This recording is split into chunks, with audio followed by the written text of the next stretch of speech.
not my problem. When I'm feeling these metal, and I'm pissed and I'm beat. When I lie and I'm missing all of the time, when I'm never sure what I'm missing.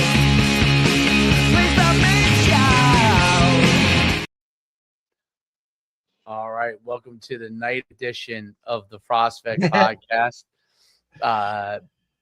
I'm Coach Schumann. I'm here with Coach D. We're up in the top today, or from this morning, I should say. And then we have Coach Venturino with us. We're glad to have you, Coach. It's good to talk some football with you. We'll talk some youth football, some high school football. It's really great to have you on today. I appreciate you guys having me. Coach, coach at Jefferson High School, coached at Abacon High School. He's been around a long time as a football coach at the high school level, is now coaching his kids at the youth level. So we're going to dive into some of that stuff. But Coach, if you can kind of go a little bit into your background and over the years, kind of how you got into coaching and then, leading up to today.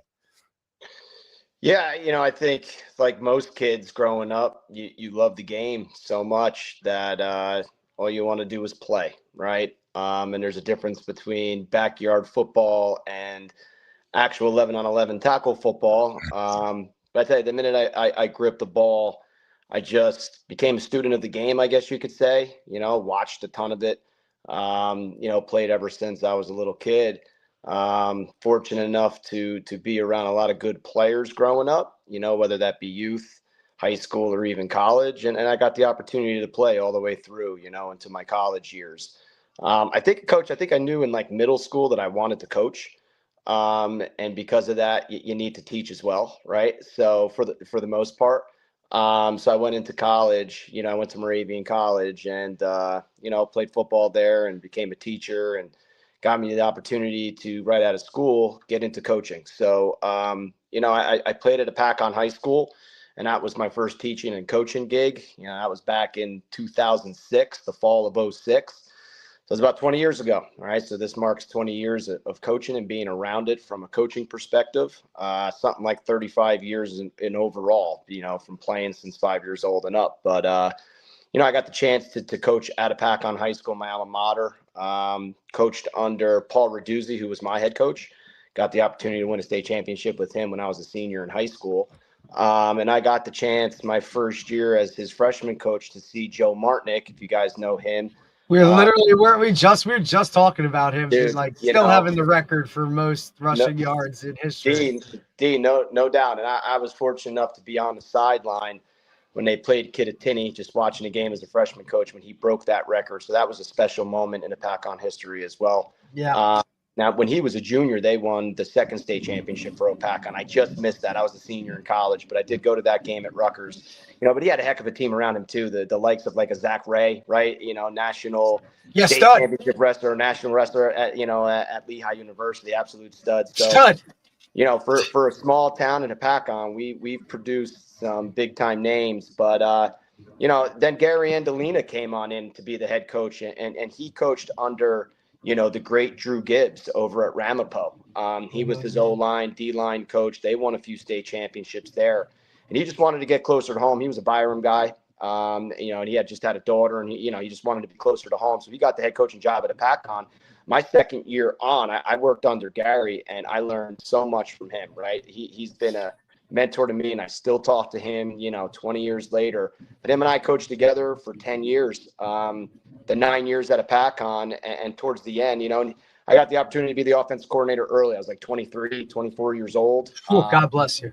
Yeah, learn the hard way, right? Sometimes that's how you learn, Shit. A sink or swim situation. But, in my last 3 years there, I was looking to be a head coach, and stand-up dude Gary he's like, listen, I'll step down and you get your shot to be the head coach. I'll stay on to be your O-line, D-line coach and your defense coordinator. So really nothing changed except for I sat behind the seat and dealt with the parents, and he got his coach football. But We worked together. We had a lot of great seasons there. We won a division together. We were in the playoffs a bunch of times.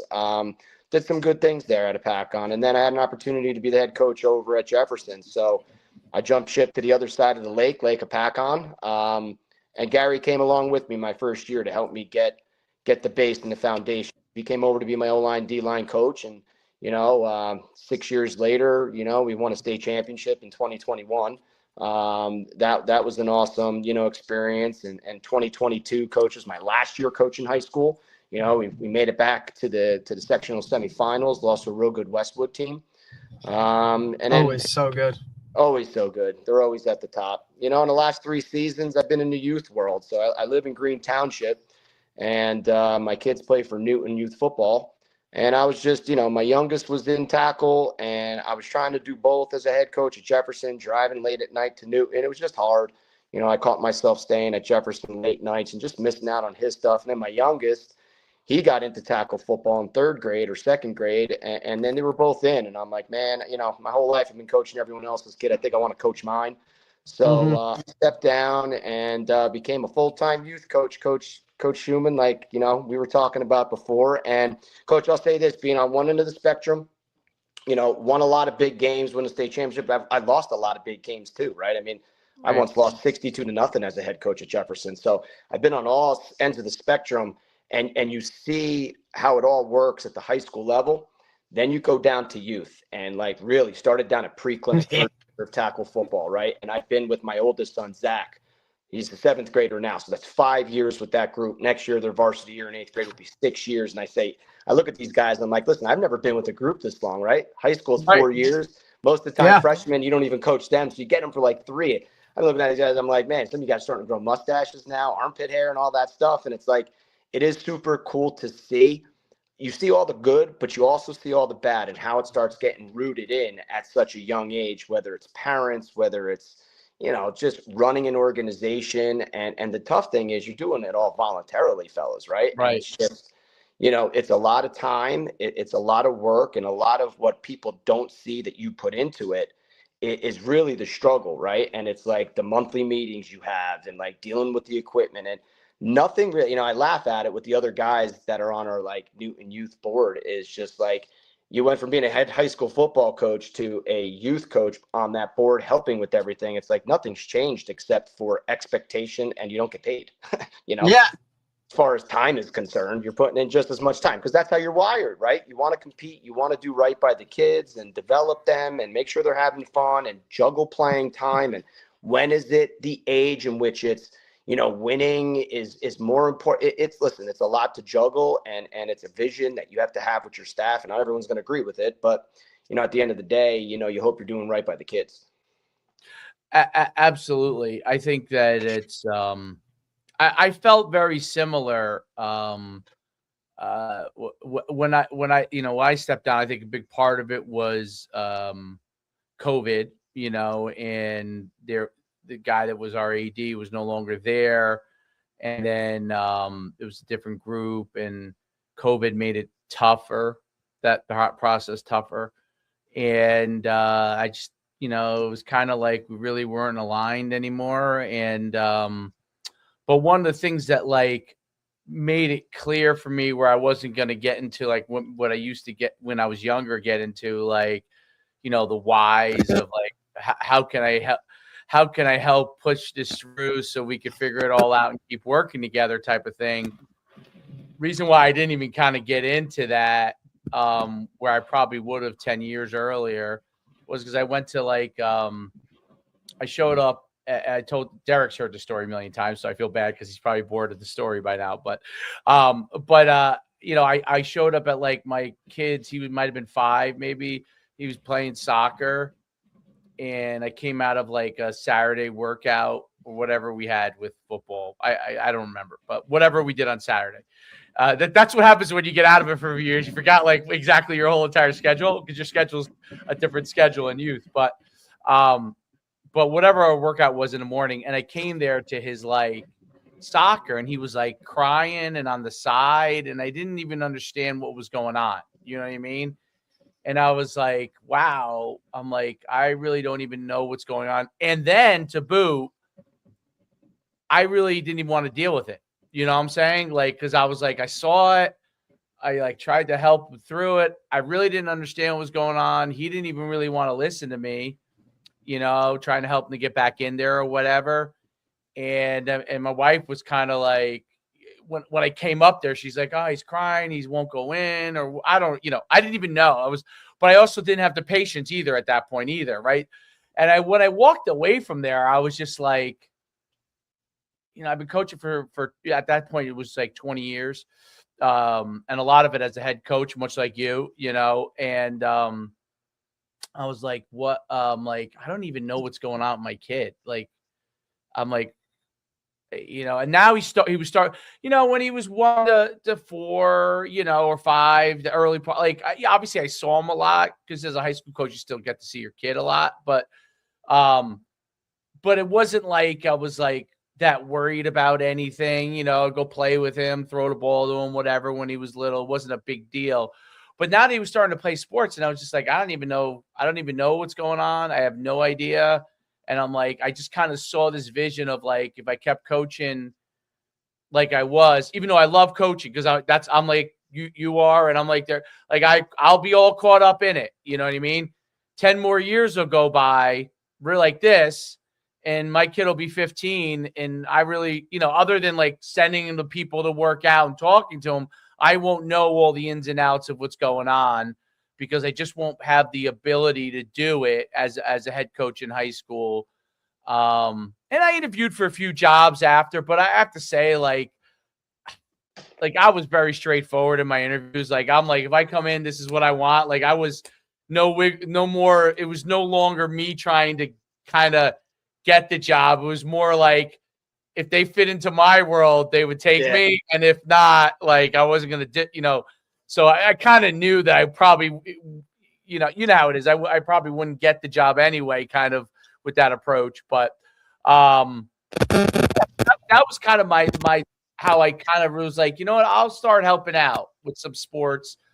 It ended up working out, and it ended up being a blessing from God, for me at least. Everybody's different, but for me, because I got to work with him. And so that I preface that to say, I'm curious to hear, kind of your first youth experiences, because, when I talk about mine in a little bit, like, it was eye-opening for me. It was very, very eye-opening being a high school coach and a guy like you played in college. Derek played in college.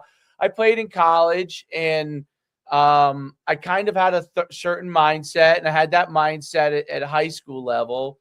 And then I came and coached youth, and it was like, whoa. So I'm curious your first experiences when you went into like youth for the first time. All right. So my youngest was like in flag. So, he was doing his thing, and a good buddy of mine was running that program for Newton. So I was like, all right, that's good. He's in good hands. My wife was always down there with him. My oldest was in 3rd grade, which is pre-clinic up by us, and it's first year tackle. And I was still head coach. So I was able to get through training camp because they practiced at night and high school was in the morning. But I tell you, dude, that's a grind because you do what you do at the high school, right? Yeah. Kids are leaving like around 1:30 p.m. You meet with your coaches for about an hour to go over the practice plan the next day, right? I always said assistants have to be a day ahead. Head coaches try to be 2 days ahead. If you try to be any further than that, you kind of get lost in the sauce, right? You got plans in your head for Friday, but it's only Monday, to try to stay focused 48 hours as a head coach, and then they leave. Then I would stay till like 3:34 or 5 o'clock sometimes just to have my ducks in a row. Not to say this was right, fellas. That's just what I did. I was one of those guys, like most of us, they're grinders. You want to make sure everything is correct for the next day. Your name's on it, buddy. Like, you know what I mean? Like, your name's on it. There's a little bit more invested in it. It's just what it is. No doubt. And then I would go straight from Jefferson High School to Newton, right, to the practice field. And it's just like, man, these kids are wired and ready to go, and I'm exhausted, right? But then the minute the switch hit, that whistle goes, you got after. So to kind of give you that idea, but I had 3 things going for me, Coach. One, I'm an elementary teacher. So I taught 4th grade at a PACON for 10 years, and I'm 10 years now at Jefferson Township, still as a teacher. And I've worked with kindergarten, first, second, and third grade. Like I'm a basic skills reading teacher. So I pull students and work with them in small groups, maybe even one-on-one. So the fact that I've been working with younger kids for 20 years, that helps. Okay. On how we were talking earlier about before how your Yeah. son's a quarterback coach, and I work with coach or quarterbacks as well, but like, have the ability to talk with kindergarten kids all the way through to seniors in high school, that's not an easy skill, but with the experience, you learn how to navigate, and more importantly, what kids are capable of doing based on their age. I think sometimes in youth sports, we believe, they can't do it, right? Like a lot of line guys don't want to teach kids how to pull any type of pulling. They can't handle it. They can't handle it. Well, no, they can. If they could read, they can pull, right? And it's like you teach them the proper way and show them, and model it for them and scaffold it for them. They're going to be able to do it, may not be perfect, but they can do it. So that was one. Two, fortunate that, a good buddy of mine that I played high school and college ball with lived locally. And he's like, yeah, man, I'll help you out. I have the nights free. And he was a lineman. And he's also an elementary teacher. So he's been coaching with me now for a handful of years in the youth. So, like, you got a real good listen. We all say outside of your head coach, the best coach on your staff has to be your offensive line coach, right? It's crazy. It's crazy that we're talking like that because we literally this morning we had Coach Mike Colombo from Immaculata High School. Same gig, right? O-line guy. And that's literally what it was part of the conversation was, look, O-line guys.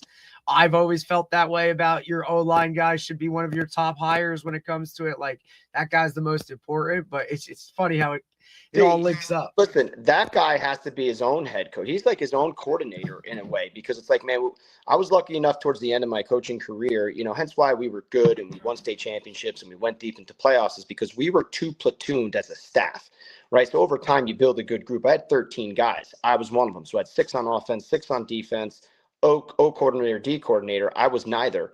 And they would run their own meetings. And after an offensive meeting, I would see the offensive line coach go with the 2 other O-line assistants. We'd always have 3 guys, right? The varsity coach, the varsity assistant, and then the younger, freshman, sophomore O-line coach. And then he's talking about his 40 to 50 minute, because listen, you know how practice plans are. It's like, hey, we're going to do this. We're breaking up with this, doing that. Quarterbacks, running backs with receivers. And it's like offensive line, you're in the corner for like an hour and 20 minutes. Well, we'll catch up with you in inside run game, right? Right. So that guy's got to be on point. And luckily for me, a buddy of mine, Brenton Runny, he's got the elementary teaching background, the football background, and having him teach those young kids is great, because then I was able to work with all the backfield stuff, because that's tough for them at this young age. And the third thing was our president, Bill Young, gave me an opportunity to come, right? Like being the head football coach of a town that plays Newton, right? Like one of the years I played Newton, Jefferson played Newton in the sectional semifinal game, right? And I'm coaching in the youth program at Newton, but yet I'm coaching, you know what I mean? And like the kids were so young. The kids that I were coaching were so young. They were like 3rd grade. Some of them didn't get it. Like, yo, why are you wearing the maroon at 6 to 8 p.m.?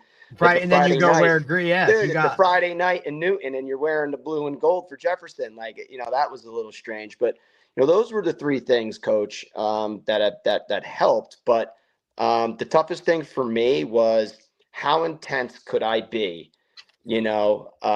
How I am, as a high school coach to how I am as a youth coach. And I'm going to be honest, I didn't change who I was. And when they were young, maybe I was wrong because I was way too intense, but that's just who I am. Like, I love them. Kids know that. Listen, they know I love them. And the parents, it took them a little while to get it too. And they know it now too, this group. Like, but it was just like, I couldn't turn it off. It was like, you just want them to be so great, because on game day, everybody wants to win and everybody wants to do well, right? All the kids want to win and go get an ice cream, right? And it's like, they don't get that. Like, you want to be part of the outcome, but not the process. And the process starts like Monday, and they're like, yo, why are you so pumped up on a Monday? Like, we don't play till Saturday. And it's like, you don't get it, right? And it's like, now they do. And we have playoffs as you get older. So the 7th grade group I just coached, they did win their, championship in their league. And to see them hoist a trophy and the smile on 12, 13-year-old boys' faces. And that was that aha moment. Like, man, now I know why this guy's been working as hard since third grade. Right. And it's like, listen, all of that, Coach, it's been a ride, a roller coaster. Next year is the last year I'm coaching that group. That'll be 6 years.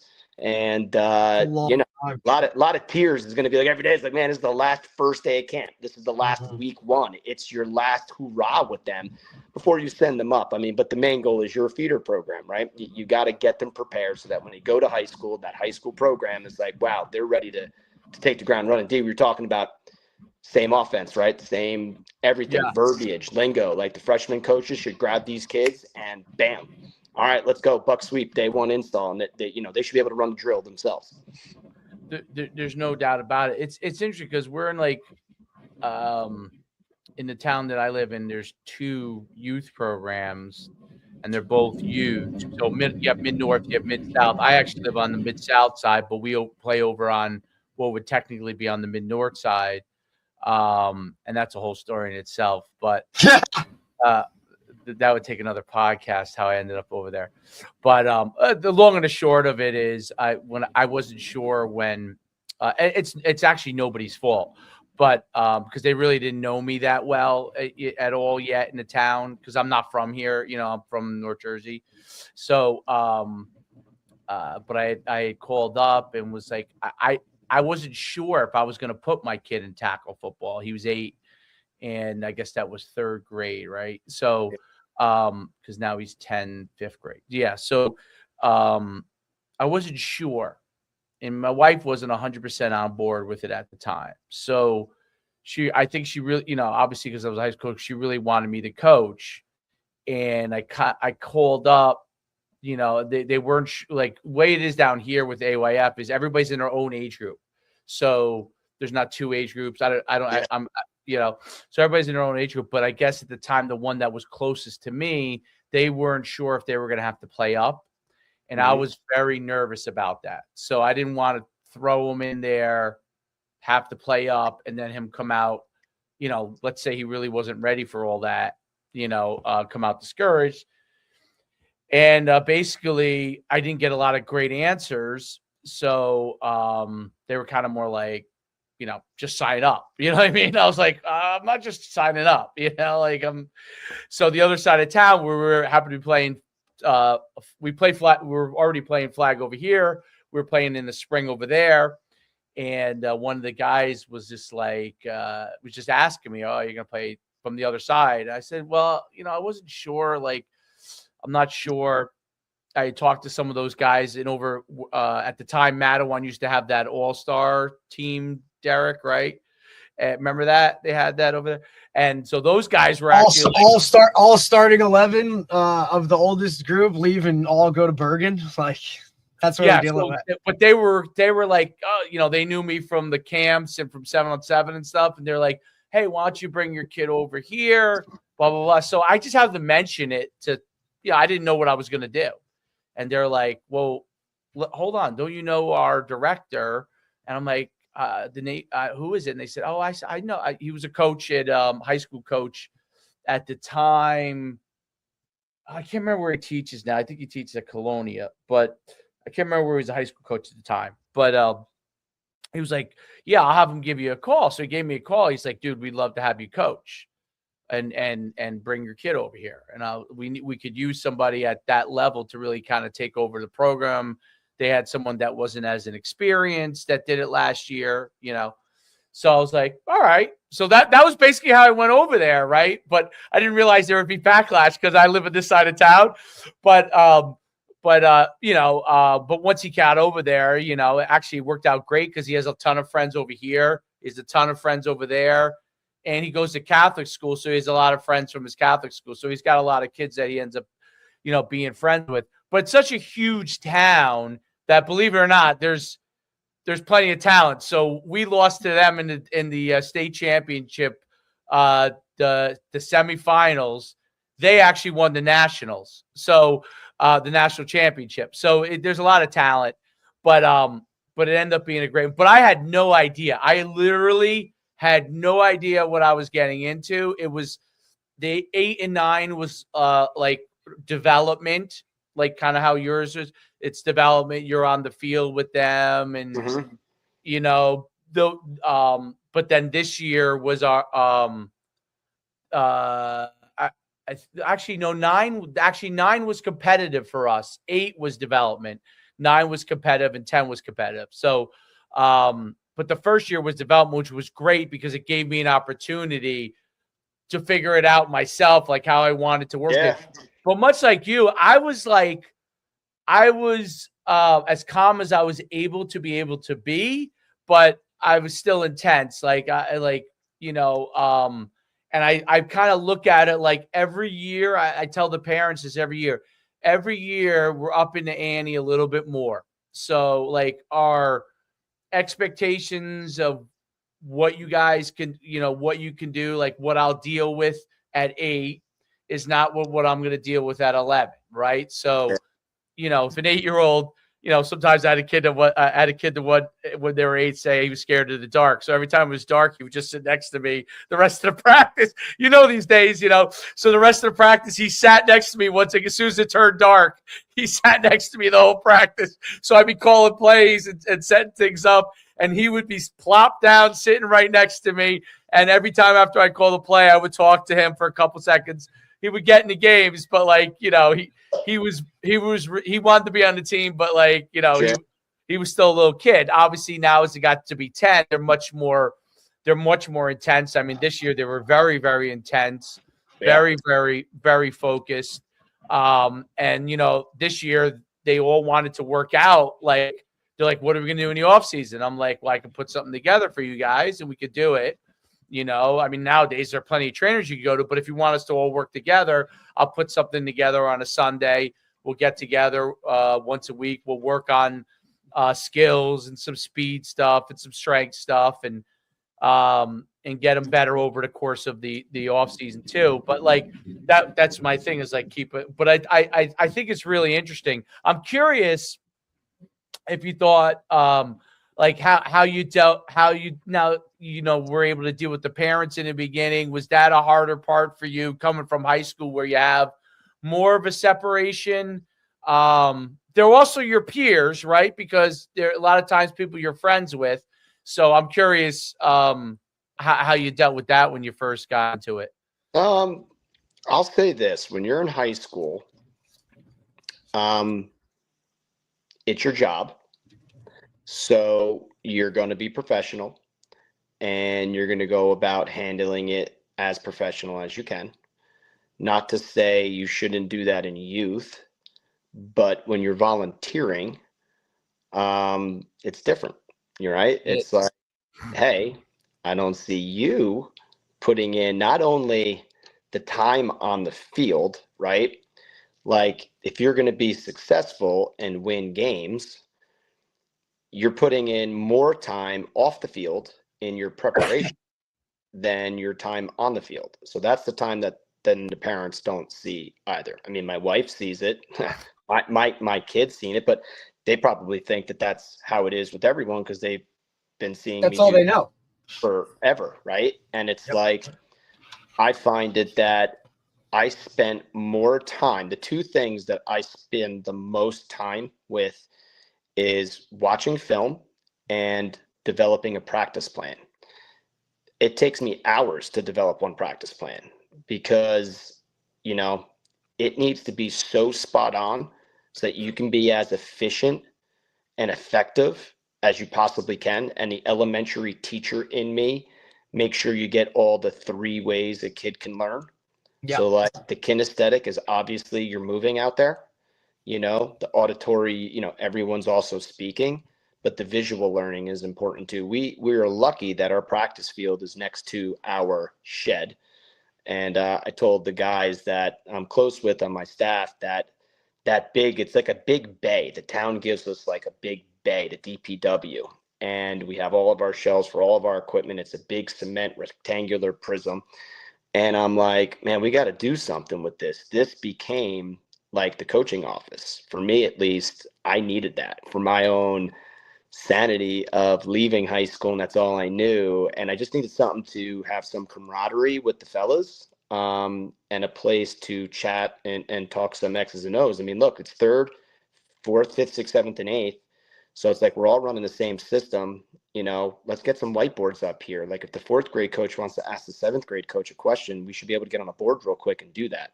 And you should be able to get on the board real quick and show the players that too. And then, bought a TV. Next thing you know, now there's a big TV up on the wall. And 15 minutes before every practice, we go in there and we watch film.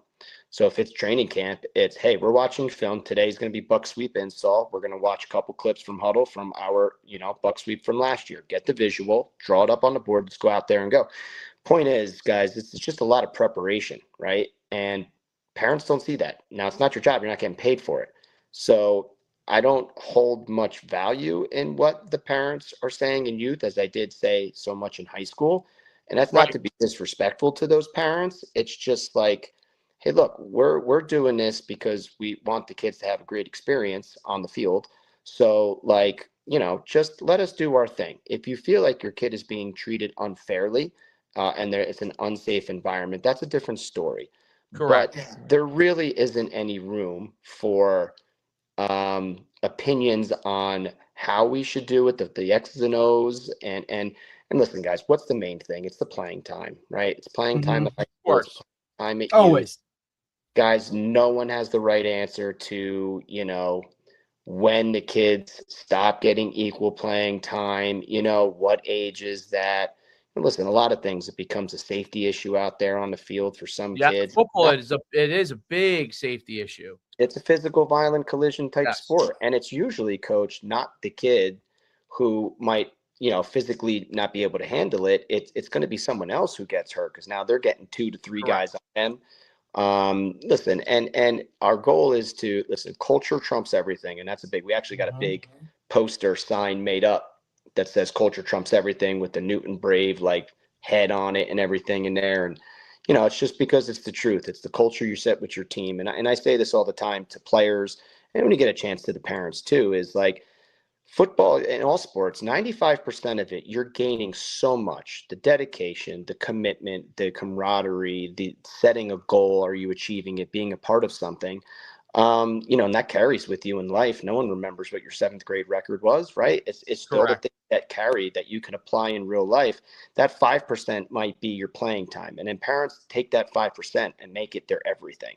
And it's hey, look, we've done so much for your child that there's more to it than just the playing time. And you're also a part of something, and that's why when I was a head coach at high school, I valued every player on JV varsity, and I gave them a varsity letter regardless of whether you playing time on varsity or not, because how are you going to sell that you needed that JV player who is sore from a Monday JV game, that you need him there on Tuesday to be a scout player for your team so that the varsity can get a simulation so that they can get prepared for Friday night, and then they're not going to get a I'm sorry, but you're part of it. If you're going to the state championship with us and you're putting in those extra weeks, an extra month of football when everybody else is done playing in the fall, you're getting a varsity letter. I don't care if you played or not, because it shouldn't be about your skill talent. It should be what's your dedication to the team to do your role and your job. You don't have to be the starting quarterback, but if you're going to be the scout quarterback getting our defense ready week in and week out, and our defense does well, to me, that's earning it. I mean, your practices are harder than your JV games. So it's your culture that, it's not about the playing time and everything else. It's a matter of what you can contribute and how better do you get year to year, and how are you carrying those skills that you're learning into your regular day life, So, I mean, how do you handle the parents? Just like everybody else, there's no secret sauce to it, right? It's got to have conversation, hope that, they're calm and they're not really irate, but go by the 24-hour rule. Take a day, relax. Is it that important? And all those things, all those cliche sayings, Yeah, and I always and each year I think I've gotten better at it with the youth parents, but I try to. I'm amazed that actually more coaches don't do this. Like in our program, which is a very good program, very well run. I know that I'm one of. There's the guy below me does it as well. My group, the group below me, he has a meeting with the parents that first week just to kind of set expectations with them. And I do that. I see him doing it because we just happen to be sharing the same field, but I see a lot of other ones don't do it. And I always wonder, when parents start to rumble, if you haven't set expectations to them on certain things, then how do you have answers for those questions? You know what I mean? And you must be. Oh, there you are. So I think that's really one of the things that I was like, I'm just going to treat it like I treat high school. Like, make sure I set expectations with them, tell them what I think is acceptable, what I don't think is acceptable. I had to learn a couple of it the first couple of years that we get some, because they know you, they're friends with you, I get some drunken texts, you know what I mean? I'm like, but they those before I really kind of started to really set expectations, they would get the message because I just wouldn't respond. You know what I mean? Sure. So, but I started to really like set the expectations, and I found that to really be good. But I do think you're right. Like the two things that's always hardest, no matter what, is playing time and the ball. I would say the ball is always a big thing, right? Yeah, we get some issues with that too. You always have. I think those are the two. To me, has always been, because I know, like I tell them, like, you'll watch our practice. I tell them, not that I'm not judging what other people around me do, but the way that we teach tackling, like we do to rugby style, like I went and got myself certified on Avantis to be able to teach, advanced level rugby style. I bought the pads, the rugby stuff from the rugby stores and stuff like that. Derek recommended to me the what's it called again, Derek, that I use? The stuff that goes around your waist for scouting. Oh, the go routes. The go routes. So I got the go routes for them to make us much more efficient, especially for the defensive practice, so I could run the offensive scout when the defensive coaches run, so I could get those guys going really fast. Like we would get, because sometimes, when you're going through stuff on offense, it takes a little longer. We get the defensive team, and I'm like, oh my God, I like to get them out of there between an hour and a half and an hour 45. So let me ask you, Coach, are you doing that in youth too? Like you're running offense for your defense? That's funny because like I thought about that for years because that's always an issue at high school, right? It's like, and you get practices going great. Defensive practices are awesome because you're freaking, I tell you, you gotta play fast, physical, and pissed off. That's how you play defense, right? And it's like the practices go much more intense, but then you get to team and it's like, right? It just drains because of the amount of time it takes to get in and out. The go route, and unbelievable, brother. So the go route allowed me, first of all, when I come into practice, so I don't have an office like you do, by the way. I feel like I should move to Newton because that would make me a lot happier if I had an office there. But I come in with the whole cart and everything, and my cart is loaded to the brim. All the other parents from all the other teams are like, "What the heck is Coach Schumann doing down there?" Because I got a double-decker cart, fully loaded with pads. You look like that parent going to the beach with all the little kids. Yeah, that's exactly what it is. It's like John Candy on summer rental. and that the head of the youth organization, he's like, you can leave your stuff here. I'm like, some of this stuff's expensive. It'll walk. Yeah, you know what I mean? It'll be gone. It'll be gone. So like, I just, it's nothing. It's not any, it's not anybody's fault. That's just the reality of the world we're in, right? Yeah, you know what I mean? Absolutely. Don't leave anything behind. Exactly. So I would, so I bring it in, but I had the go routes. And so it helped me so much cut down my preparation because I do my practice plan and everything, but my scout cards for offense are already cut for so if we play, sometimes we play Saturday, sometimes we play Sunday, whenever it is. By Monday's practice, I would say 80% of the scout cards already ready for the very first practice. And by Tuesday, I have 100% of it done. And what allows me to do is, so like if I get caught up for some reason, you know what I mean? Because I said to parents, hour and a half, hour and 45 minutes, I don't want to go over, and if I get caught up and I'm like, oh my God, I only have 15 minutes, I know defensively, the defensive group is going to have no problem because it takes them about a minute or two to get everything on. But once everybody has it on, everybody has the go route on. I mean, I run in 10 minutes, I'll run 20 to 25 offensive scout plays like this. Like I just click it. They all the kids line up, and the kids who are, in general on scout team for the most part on offense are usually with me most of the time. And then we figure out how to rotate them so they get the stuff that they need to get defensively over the course of the week. But the majority of those kids are with me. They now know, like, when we go to team, whether it's offense or defense, everybody gets dressed other than the go routes for what side they're going to be on. So they have to put pennies on. They're in pennies. Whether they jump over the other side of the ball, it just makes it easier. Like for the quarterbacks, okay, there's one kid over there that has a matching penny. We can figure that out with you. But for the most part, it makes them a lot faster when we flip over to the for defense. So when I run the scout team, I have a guy who's really great with me that helps me coordinate it all, and we get it on and we just call the plays. And if for some reason, like, he goes along at the same pace that I do, so he just looks at the play as I call the play, make sure everybody's aligned up, just in case, because they're kids. Sometimes they look. It's amazing. They can look at a circle and go to the wrong place, but they can. And he makes sure we're all aligned, and they run the play. I have a third coach, just in the effort most of the time from a speed standpoint, that will run quarterback. But actually, my other quarterbacks I've had times when he wasn't at practice. Sometimes guys have work or whatever, and I've had quarterbacks that where my next quarterbacks just run it because they just look down and they know what to do.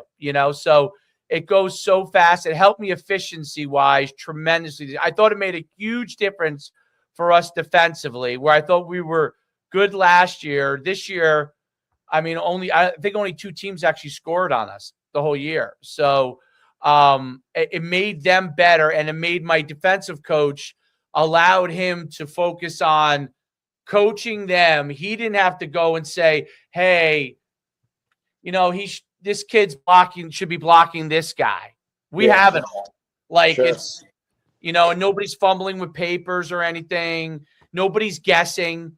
So it's all on the card. It's exactly drawn up. And I'll tell you one thing I went further with, because the team that won the national championship, we actually played them the toughest of all the teams. But the first time we played them 3 times in the same year. And the first time they beat us pretty good. And I realized, wow, we've got to make sure that we're a little bit more on point. It was first game of the year. And then we went on a run just with, like, smoking everybody. And each time we played them better and better. But what I did is I took all the stuff and put it into I think I used one of the AIs. I don't remember if it was one of the AI programs. It might have been ChatGPT, but I can't remember. I put it into it and asked it a bunch of questions. Like, I took my spreadsheet from Huddle, put it in there, asked it a bunch of questions, and it spit out reports for me that I handed to my DC. Nice. They were flabbergasted. They were like, wait a minute, this is 100%? I'm like, 100%. 100%. They're like, okay. So, and then we learned over time, okay, well, this kid, even though the play was 100% this way, this kid's a really good athlete. So he actually, from learning from putting it into AI, we realized that the kid is going to the B gap. They run the wing T, the team but they don't really pull guys, but they run the wing T, and the back is such a good back that he's B gap to A. Sure. And he'd make you. So if you over committed, he'd make him right. He was a heck of a back, and he would make him right. But the AI helped us out so much. So we had all this stuff going. Our practices were super efficient, and the parents, like I said, the only complaints any parents would have would really ever be how much time their kid gets, and the ball, right? And I said, like, when we do throw, we probably throw more than a lot of other teams. But when we do throw, the quarterback has a couple of reads. It doesn't mean just because your kid is in one of the main reads that the ball is going to go there. He's standing back there and people are in a full speed sprint to him. You know what I mean? Like, he's making quick decisions. In the run game, we have 2 or 3 guys that are probably the main ball carriers. Other kids get 1 or 2 here and there, because I do try to spread it, if I can. And but there are, when you get into some of the bigger games, and this, like, what am I going to turn around to the team and say, hey, I didn't try to put the ball in the kids who I think could score touchdowns hands when we're in a championship? No. And when we get to that level, we get to the playoffs, the guys who are hot that day, like really playing well, try to get them the ball. Because sometimes in youth that does rotate. Like maybe you have 3 or 4 good ball carriers or athletes, and then one guy is just, I don't know, he's on fire that day, right? And all of a sudden he gets 8 carries or 10 carries, and normally maybe he had 5.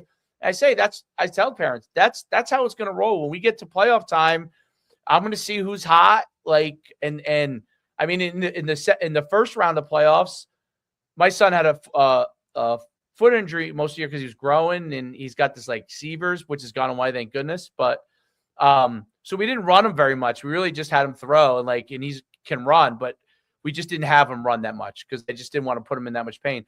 But in the first round of playoffs, like, he felt good. So he threw and he ran great, and he scored and he threw. And that was unique. He might have scored 2 touchdowns running the whole year. He had 1 in that game, and he threw. Yeah. So I said, like, then the next round where we lost in the semifinals, we had a kid that was running the ball unbelievable. And, I kept feeding him the ball. I'm like, listen, I'm going to feed him the ball. Like, he was giving us the best opportunity. He was having a great day. He actually threw a touchdown pass that day. And so, I said each game is different. And so parents have learned to understand that. But it is wild with the I always tell parents this. I said, I think you should always do whatever is best for your kid. I will never tell you, where you guys are, people are going to be less likely to move to another program because you're probably farther away. Where we are, there's a lot of programs around us, and they probably could move somewhere. And I always say, when someone asks me, I say, you don't have to avoid me. Like, I get it. I could tell by the body language that you're not happy. I could tell by, I coach for a high school just like you have. I could tell when a parent's not happy, and it's usually not the kid per se. It's usually the parent that's not happy. But I tell them, I'm like, you have to do what's best for your family, and we will be fine. Like, the one thing I learned about youth is there's always a new kid coming out for football the next year. There's always a superstar that mom now allows them to play this year, didn't allow them to play last year. So we'll be fine. It's about the culture, like you talked about, creating a culture of what we want them to continue to learn. Yeah, you got me there. Yeah, you got me. Yeah, you're good. You're not wrong there with any of that. Listen, as far as with the ball, who's getting the ball, like, listen, you could talk about it. People could talk about it. Parents could be upset about it. Me personally, I don't care. To me, it's you're coaching, you're taking what the defense is giving you, and whatever that is, it is, and whoever number needs to be called gets called that day. Correct. You roll with the hot hand. You roll with what is working.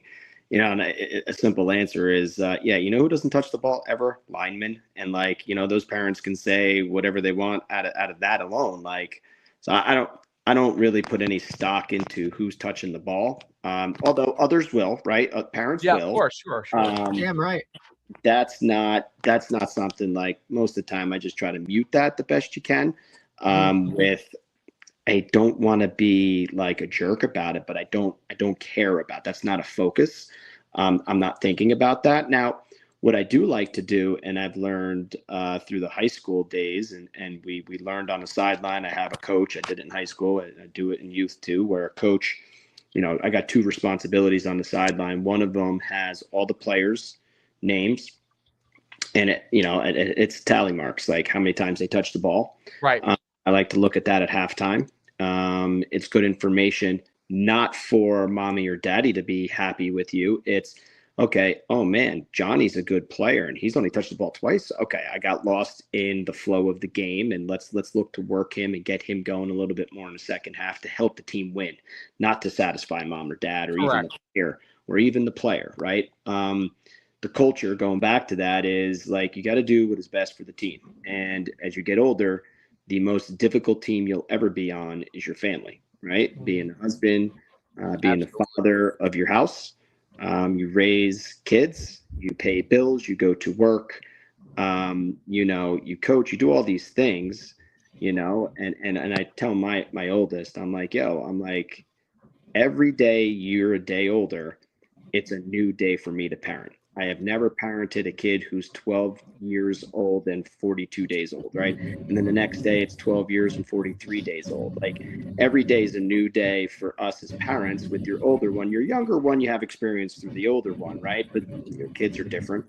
But getting them to believe in that culture of doing what's best for the team is only going to help them in life, because could you imagine going to your boss and saying, "Hey, I didn't get that promotion. That's unfair." Like, and then, you know what I mean? Like, people do that. Don't get me wrong. But at the end of the day, you have to face it. You didn't get the promotion. You didn't get that, raise, whatever that might be. And you have a decision. You either get better or you leave. So those are the options people have. But, yeah, man, listen, overall, I would have to say I'm personally very fortunate. Got a good group of kids and parents that get it, and it's a lot of fun. And D, man, when you're doing all of this and the excitement you get, through high school coaching, like the emotion pours out of you on that field. And in youth, nothing changes because the game is still the game. I'll tell you, the one thing that changed for me at least was like, when we won a state championship as a coach, like, yeah, win a big game, like I'm jumping up and down, I'm celebrating with the kids like I played, right? But when it happens in youth, I just sit back and I watch, and it's so awesome to see younger kids get that excited about the game. Yep. Like, man, like they're just as excited and into it as a 16, 17, 18-year-old boy. And the biggest blessing of it all is when you're doing it with your son.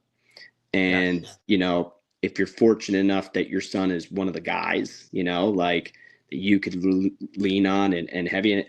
Listen, for me, my oldest, Zach, he, this was the year he blossomed. He hit puberty, he was bigger, and all that stuff. For a 12-year-old boy, he's got a size 12 shoe. He's big. I'm not a big dude. I'm like, yeah, shit. I was just about to say he's already above you, huh, buddy? Like, shit, that's a nice thing to do. I love it. Nice, dude. Nice. Every day he's like, "I'm bigger than you," right?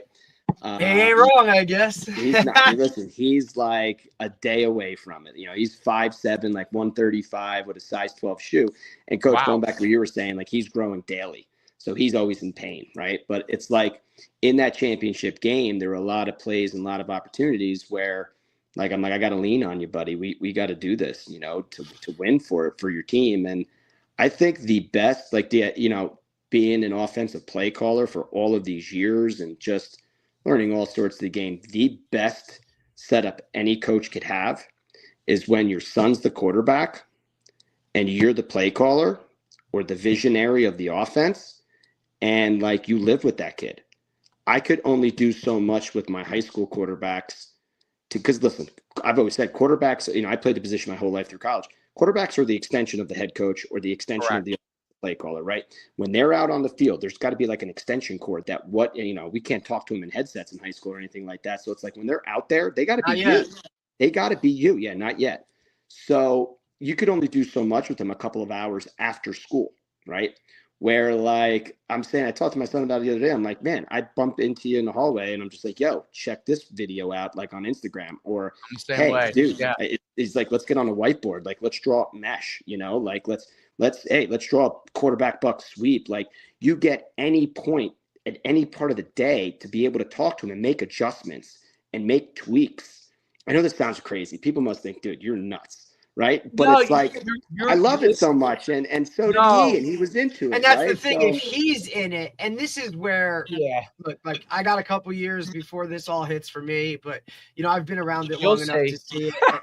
And I've been, watching how Dave has worked with Troy and how that whole relationship, and just being around it, how my father was the same way with me. Right. Like, as if your kid, like people don't understand it, because they think it's like the parent or the coach forcing it on the kid or the son or whatever. But when he's just as into it as you are, like it's a match made in heaven. And that's kind of what it is. Oh, well, that's because you're forcing it. He comes to me with these videos, you know what I'm saying? Or he's constantly asking, Dad, check this out. Or, it's a back and forth of what both really enjoy to do and what want to do. Right. Yeah. So to me, it's encouragement. Like, because I see, and because me and Derek do this podcast, like we're down, social media. Our algorithms are like, I always say, my algorithm is just fucked. Like I got TikTok youth things coming in, and then I got speed stuff coming in, and then I can't even get. I like politics, right? I'd like to get more politics in my feed, okay? But no, I don't get any of that. I'm getting like, every sports thing in America just because of all the stuff we do. You know what I mean? So, yeah. But I think that like one of the things that I think, and I love Greg Olson's podcast. Oh, dude, I follow that, man. I do, and really makes me feel a little bit better about myself because sometimes I think I'm a little over the top, but. His biggest thing, Coach, I'm sure you were going to say was it's not how much we know. It's how good are we at teaching the kids so they know, right? Absolutely. And what you said earlier is very true. So, and I'm very lucky. My assistants, I didn't know them, but when I started coaching, we've all become like friends, and they're all on board with doing things the right way and on board with what has to get done. They're driven people themselves, but they're great people. So it's been great because I can give them stuff and they'll do it and do a great job with it. But I really think that like what you talked about is kids are able to learn a lot more than you think. As long as you're good at teaching it, right? As long as you have the good communication skills. There are people that might know what they want to teach but can't communicate it, well, you got to find someone that can. Sure. Because if you could communicate it, they will learn it. Like you talked about the polling, like we polled this year, like we're not like wing T per se. We're in gun a lot, but we have a lot, our blocking scheme is wing T. I mean, we're gap down back. Area blocking is area blocking. Every offense has power. Every offense has. Absolutely. I mean, that's how we block it. That's how we teach it. That's how we teach, all the down scheme and everything and all the pulling. So it's the same exact principle. And the kids, what I learned is that the linemen want to learn it. The linemen want to do it. It makes it a lot more fun for them. Like, listen, who wouldn't want to pull and go get out on a skinny, right? Like, let me go out there on that corner and let me get out in open space. I can't tell you how many times buck sweep this year. We were fortunate that, we got some athletic linemen. I'm watching them all play, rec basketball together now. And it's right. fun because it's like, man, I know why we win. Listen, we got some good skill players, just as good as anybody else's, right? You don't win championships if you don't have a good roster, right? You need good coaching and good players. But, the biggest difference for us is our linemen. We're not overly big. Like, we don't have one or two guys that are like over the weight limits. Like, we're not overly big, but man, are they well coached and do they work their butt off and they're still technically sound. But like, dude, guards are out in space running downfield on buck sweep with our running backs. Like, I'm waiting for the day one of our running backs just hands it to them for them to run it in and score in the open field, right? But I got that in the arsenal, by the way. There you go. You always throw a bone. Guard pull. It's like a hook and ladder. There you go. Listen, though, overall, going back to, if you're the guy calling plays and that's your boy and you have the chance to do a little bit more, right, at home with them, but they got to want it. You don't want to force it. Listen, I love it. I absolutely adore coaching him. What he did this year was like, to me, like I was in awe. I never really showed it until after games, but like, I rode him though really hard. And I don't know if that's good or bad. That's just who I am. I'm sure when he gets older, he'll tell me the real truth of it. I don't know if he's going to tell me the truth now. I don't know how much he loves it. I could tell you, though, like his buddies are always smirking when I'm getting on him at practice. But that also sets the culture that if I'm able to get on my own son, I'm going to get on anybody. And it's just accountability. It's just holding everybody to a standard, and a high standard. And I'll admit, I'll be the first person to admit when I'm wrong. Listen, as much as you coach high school, and I've been in a lot of big games, there's still new situations that happen every game that you may not be ready for. You've never seen it on TV. You've never experienced it. I'll call timeout, talk to the kids and be like, man, guys, listen, I'm going to think this one through for a hot second, and just be open and transparent and show them your vulnerability too, that, hey, I'm not perfect and I'm going to learn it. And hey, I'm at the point now where I've been with them for so long and we have, listen, we're not Greg Olson and Luke Kuechly by any means, but my buddy and I and our defensive line coach, the three of us happen to all play at Moravian College together. So we have three collegiate guys coaching them. And, that goes a long way. But there are times where the three of us are in a huddle with them, like, hey, what do you guys think here? And they'll say, hey, QB sneak right now, let's hit it. And it's like, okay. And I think the biggest thing is once you gain your trust from them, and I think that's the biggest thing with my son and I this past season, we got midway through the season. We came off the bye week. So we were preparing for this team for 2 weeks. And the night before the game, I said to him, go get your notebook out. I go, you're scripting the first 10 plays of the game. He looked at me, he goes, really? I go, yeah, dude, script the first 10 plays and I'm going to call them. If they suck, it's on you. Only you and I will know. I said, or, it'll turn out to be some big stuff. And we did. Listen, I tweaked a little bit here and there with him, but it was his ownership of those plays. And we did. We got the ball. We opened up. We scored. And, it gave him a chance to see the game from the coach's eyes too, which I wish, looking back at it, if I saw the game a little bit more from a coach's eyes than a quarterback's eyes, that would have helped. But listen, man, it's all about learning. And it's all about, all the good stuff that we love football for. And, I'm fortunate to be around it with them. But I think I think, Coach, the way that you interact and do those things, it was different back when we played. It was a very much more of a militant, disciplinary, my way or the highway type of coaches. Back in the day, you didn't have that. The only coaches that were a quote unquote players coach today and kind of had those conversations with you were, the younger coaches, or maybe a younger guy on the staff that was just getting into it and was maybe just got out of college, or, you knew him as he was a player and now he was transitioning to coaching, right? That kind of, relationship, it's just different now. Coaching is different. It's just, there's not that, militant discipline, this way, this is how we do it. Don't talk to me unless it has to do with this type of thing. Coaching's evolved and changed a little bit with just how society is, good, bad, or indifferent, right? Well, Dave always says, I'm the mix of both a little bit, right? Because I'm kind of in that middle range where it was kind of coming to an end, kind of changing. But I just think it's a good point.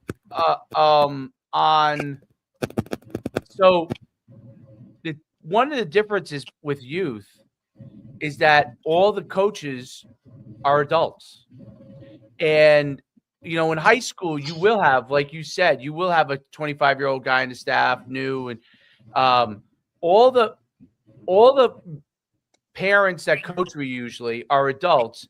And what's unique about that is actually that they are usually old school. So one of the things that I had to usher some of them into some of the new era. We don't want to be over there just doing Oklahomas all day. Those guys, that's not good. Well, that goes back to what I'm saying, right? Because that's how they were coached, and most guys coach the way they were coached. You know what I mean? And that's all they know. I think that's a good.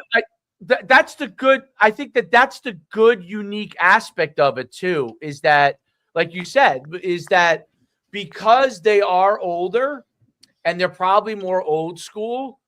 If they're also willing to move more with the times and learn, they have both of those things with them as a coach with the younger kids.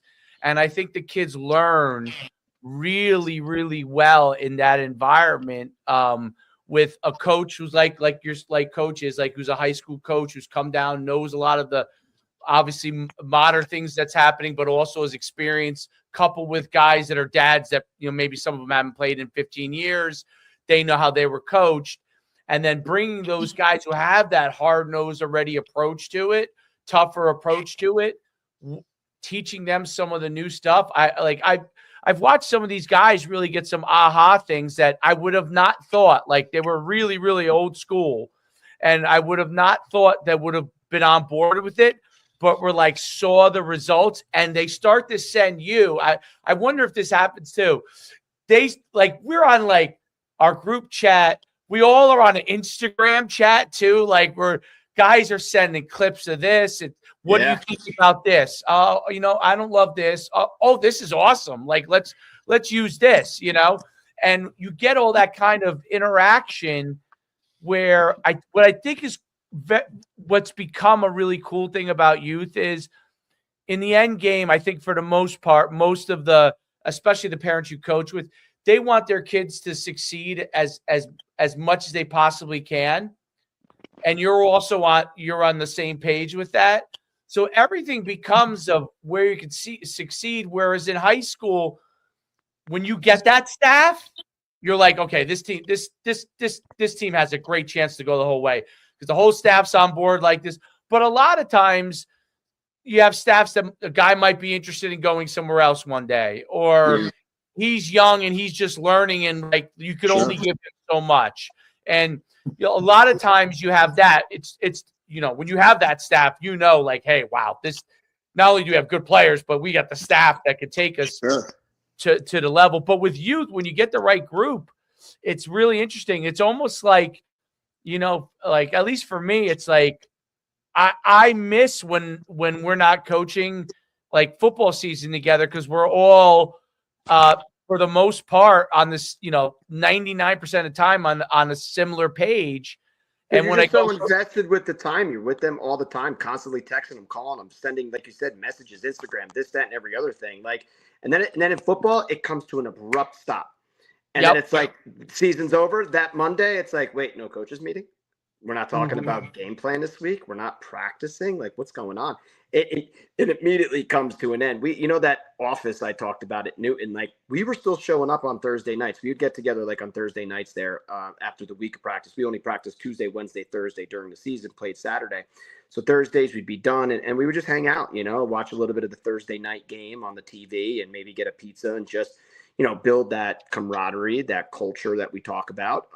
We were actually doing that after the season because like it was like, man, we love hanging out together and we just don't want it to end. And then eventually our wives were like, what the hell are you doing? Get the hell home, right? So, you know, that's everything that we're talking about right now. Indeed, to piggyback off what you're saying with coaching, man, you got to coach with multiple hats. Like, don't get me wrong, I am very old school with how I practice it. Yep. I was a little soft on the players like my second season or third season being a head coach at a Pac-On. I'll never forget this. And then it was like, what am I doing? This is not who I am. Not who I am. That little bit of softness, it showed on the field. And it was like we were playing soft. And I'm like, whoa, this is not who like I ever played as or guys I've been around. Like, this will not happen. Two things, you're going to be tough and you're going to be well coached. That's who we're going to be, period. And then, you know, you just got back to that militant way.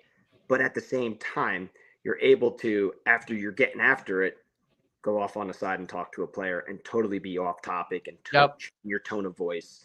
Go up to a kid after you just reamed them and compliment them. You know, it's the old sandwich, right?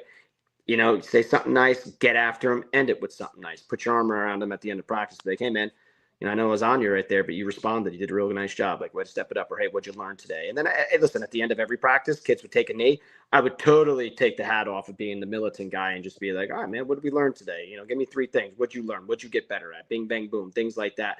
Have Absolutely. Pizza parties with them, you know, if you scored a defensive touchdown, we would get Wendy's or McDonald's for the kids. You score a special team touchdown, we're getting pizzas, you know, so you have to make it fun too. Right? You got to draw that line in the sand. Otherwise, 7th grade boys will completely eat you alive because they're at that age where they're immature, trying to find their way, but at the same time will work and want to do anything for you. So you got to have that middle ground somewhere. Yeah. That's not easy, man. It's not. We brought in the we brought in. I was like, how come we don't have dinners every week? We last year, right? Because that's what you're used to as a high school coach. We did right? it like a pasta party on a Thursday or breakfast or just you're used to that structure, and that's what it was. Awesome. Jerry, it's been so funny to watch. Like, it's been great to see Dave go from high school to like through all of this and how he's like taken the high school model to, you know, the youth where they just it just wasn't part of it, right? So to see like him do all this and watch this like transition of not only like how he handles the team and does things his way, but to watch like now like the other teams around him and the other age levels like start to piggyback and go from there. Piggyback off you, coach? Because that's so that's a good thing, man. Two things that happen. First of all, the dinners. Okay. I first of all, I like to eat, although I lost 35 pounds, which is probably a good thing. But one of my favorite things of high school coaching was the dinners. Like it gave you a time to, first of all, you would get to talk to a couple of the parents at the dinner, right? They would make the food and all that stuff. So you get to talk to a lot of times you spend, if you talk anytime the parents, is usually to a dad. Okay. Sure. And I got to meet some of the moms as well, like, because obviously they care, but they're not always as forthcoming. Although that's changed a lot now, but they used to not be as forthcoming and come and talk to you. They used to leave it up to the dads. And so you got to say hello to them. And I used to love the players, like them sitting together, like the coaches. So we the first year, I just kind of went along with what everything was going on because I was new and I was running the team, but like I kind of had to get a feel. The next year I was like, hey, we should have dinners. Okay. At least some of the games. And so we started doing it some of the games. I think that first year, 2 years ago when we did it, I would say if whatever we played 9 games or whatever, I would say we probably did dinners like 6 of them. Yeah. This year, the parents were like, I didn't even say it. They were like, between my wife and all, like we have a team mom that she's phenomenal. Brittany, she's phenomenal. And they were like, we're going to do it every week. They did it in camp. They did it every week. What age you got, Dave? 10? We're 10. Yeah. They did it every week. It was phenomenal. And then we always give out like helmet decals and all these things. Yeah, we do that too. It's fun, right? Football cards, baseball cards. We do it all, And so the parents really ran with it. But the second thing was the tackling and the structure of practice. Yep. So people would look over and like we weren't hitting each other that much. And like we were hit, like, team you kind of are, obviously you're thudding and stuff. But like we did a lot more movement with rugby pads and dummies. And I'm curious to hear what you do defensively with tackling. Dave, keep talking. I'll be right back for a second. Yeah. Keep talking. I can hear you from here. Yeah. What do you guys do for tackling? How often do you tackle live throughout the week? We never go full live. Okay. Like we everything is thud. So if now do kids accidentally take each other to the ground sometimes? Yes. But it's thud. And then we don't, like in any of our tackling drills, anytime we're tackling another person, the only live tackling we ever do, and it's probably, I would say it's maybe once every couple of weeks, is we call it shake and bake drill, where it's like an angle tackling drill where there's a space where they can make a move and they got to tackle at an angle. But we do nothing head on. Everything's with pads. Everything's with rugby pads and wheels and you name it. We have it all. And amazing. Like if you were to watch our games, like if you were to say which team is the best tackling team, our kids are unbelievable tacklers. And we made them learn the rugby style of, near foot, near hip, near shoulder. Yep. We made them learn it.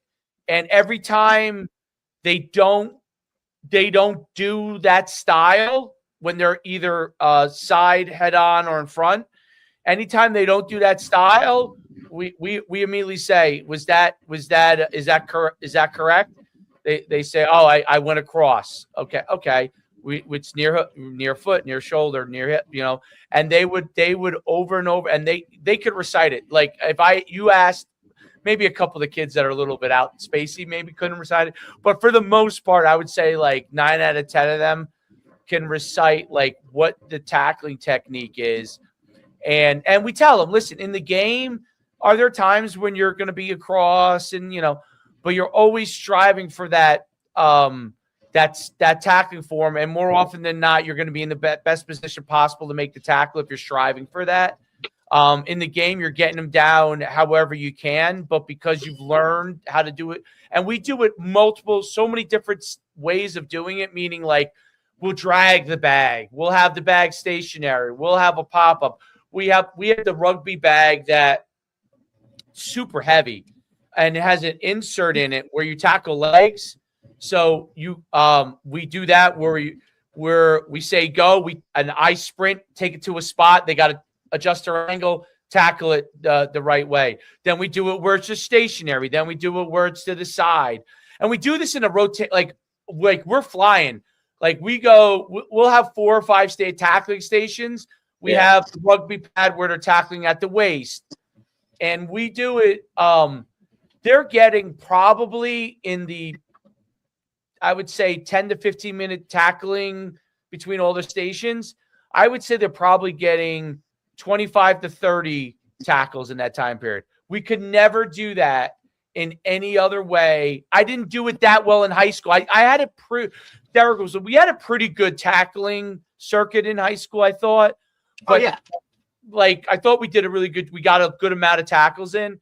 But I upped the ante with these guys because I wanted everyone to see that you could do it without having to go kill each other every single time.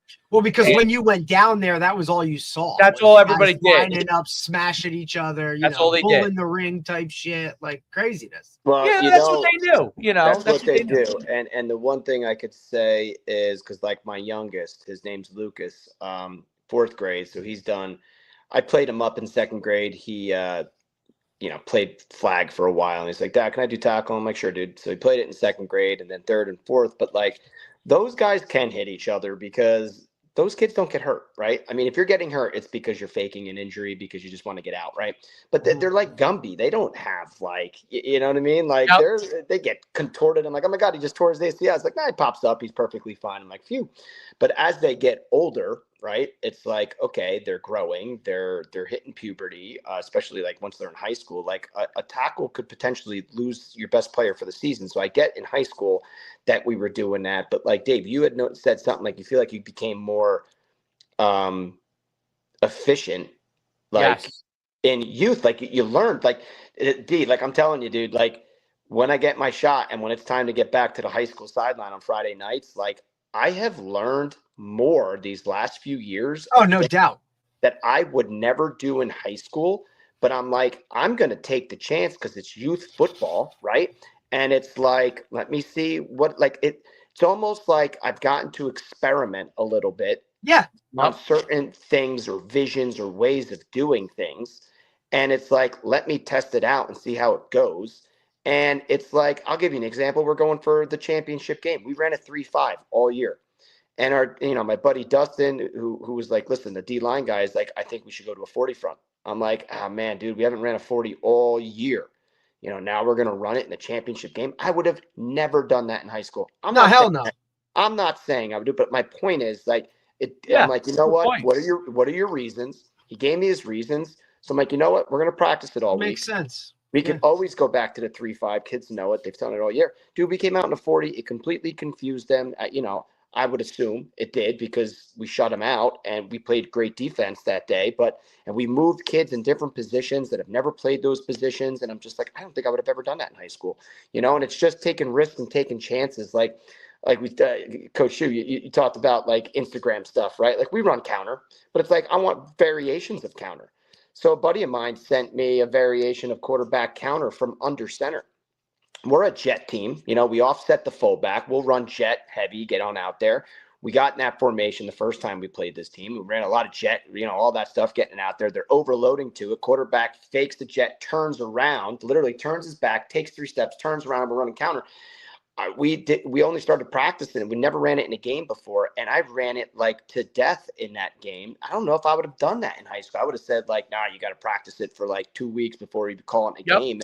You know, it's those things where sometimes you outcoach yourself because 100%. you know, and it's just like, man, they're kids too, right? And even in high school, like they're 16, 17, 18-year-old kids. Yeah, you're chess matching with the other coach, but at the end of the day, I'm trying to confuse the kid on the field. And sometimes you just got to trust your guys. You got a dude. You got to run with the dude. You know, like, you know, Nick Saban said, and it's funny because my buddy sent this to me and I sent it to my son too. When you're thinking about making the big play, don't think about plays. Think about players. Correct. Right? Like, get the players. Use it all the time. Forget about the play concept. Oh, they're in a you know, an odd front. We got to go walk. Get it to the guy who you know is going to make something happen. Yeah, dude. Like, let's just give it to Tommy, bro. He's been killing it, right? Absolutely. And that goes back to the innovation. We overcoach. I'm with you. You're 100% right. The innovation part in youth, okay. I always kind of used to think of myself as someone who was kind of like tried to stay, you know, as modern as I can on certain concepts to try to stay ahead of the game in certain things that the way I thought about things as coaching. But until I came to youth, like I when they were 8, I had the plays written out on their wrist. Okay. And I taught them, and it wasn't like they were running a lot of plays. And I was kind of using my naming conventions that I used in high schools, like similar. And one of the kids turned to me in the huddle, and I realized, oh my God, what am I doing? Like, he turned to me in the huddle and he said, Coach, I just wait for Troy's my son. I just wait for Troy to tell me if I'm getting the ball or not. You know, like. No, listen, man. And I was it just blew my mind. I'm like, wait a minute. I thought I was coaching here. Okay. So when I went to the next year, one of the coaches, because when we do 7-on-7 in our club that we run, we have the plays drawn out because when, you know, from 18U to 10U, like everybody runs a different system. We just want to be able to go play fast, know the concepts, have QBs be able to go through the progressions, man. Correct. And not make it like, okay, like they have to memorize stuff that they're not going to use anyway when they go back to their team, right? So one of my assistants said to me, because his son plays with our team on 7-7, he said, why don't we do some of that on youth? I said, what do you mean? He said, draw the plays out for them, like you do in flag, like you do in, you know. Bro, Coach, I got 2 wristbands, right? We went from one wristband, the flapper, like a QB wristband. I give one to every kid, and I hand draw them up, that elementary guy in me. I put 6 plays, right, gridded out. Yep. But, you know, the same play to the right and left, they're on top of each other. You could get 18 on a wristband that flips, right? 6, 6, and 6. And then this year we went to shotgun as well. Shotgun, buck, counter, pass game, a little bit more and all that stuff. So my left wristband was under center, and then I got him a right. So I got every kid on the team's got 2 double flap wristbands. And listen, if I told my kids right now, which I wonder, dude, if they go to high school, I'm sure by now they should know it if they didn't have the wristband. But like, dude, why not even in high school? Like, so they have 36 plays on the why wristband. not in high school? Why not in high school? And now they don't have to worry. They don't have to think much. They play faster. You know, my son calls the play, and it got to the point where he was verbalizing the play because I did want them to hear the play. He'd be like, hey, play 21, play 21. They look, and they'll be like, hey, gun, let's go, gun 21 buck on one-on-one, ready, break, right? But they're looking at it, and then I would have all these tags off of that play, and the kids just need to know the tags. You know, it's funny we talk about this because that's exactly what I would do. Dude, and that's what we have been doing because I was in the huddle with them with the playbook when they were young. And I'm like, you know, my buddy and I'm like, how the hell are they going to remember all this crap? And then we're like, exactly. Well, they don't have to. I put their playbook on their freaking arms, and it's. And then they learn some of the plays. Then there are some plays you can call because, like, I added like the tags, base plays they can run in their sleep for sure. Exactly. And but so you want to be creative and do a little tag or a little this. I don't know if they'd be able to do that if they didn't have the base stuff on the wrist, Coach. You're right. Well, what we did was, so we did that, which was like, I'm so glad there's another genius around like yourself. I take that. Yeah, Tell absolutely. my wife. Well, no, listen, that was another thing that one of the other guys, one of the older coaches asked me. He goes, you guys have a wristband. What's on the wristband? I said, Everything. I said, The whole freaking exact offense. drawings of where they go. And he's like, Yeah. what? I was like, it's not the name. I'm like, no. I said, there are a few It's a plays. picture, brother.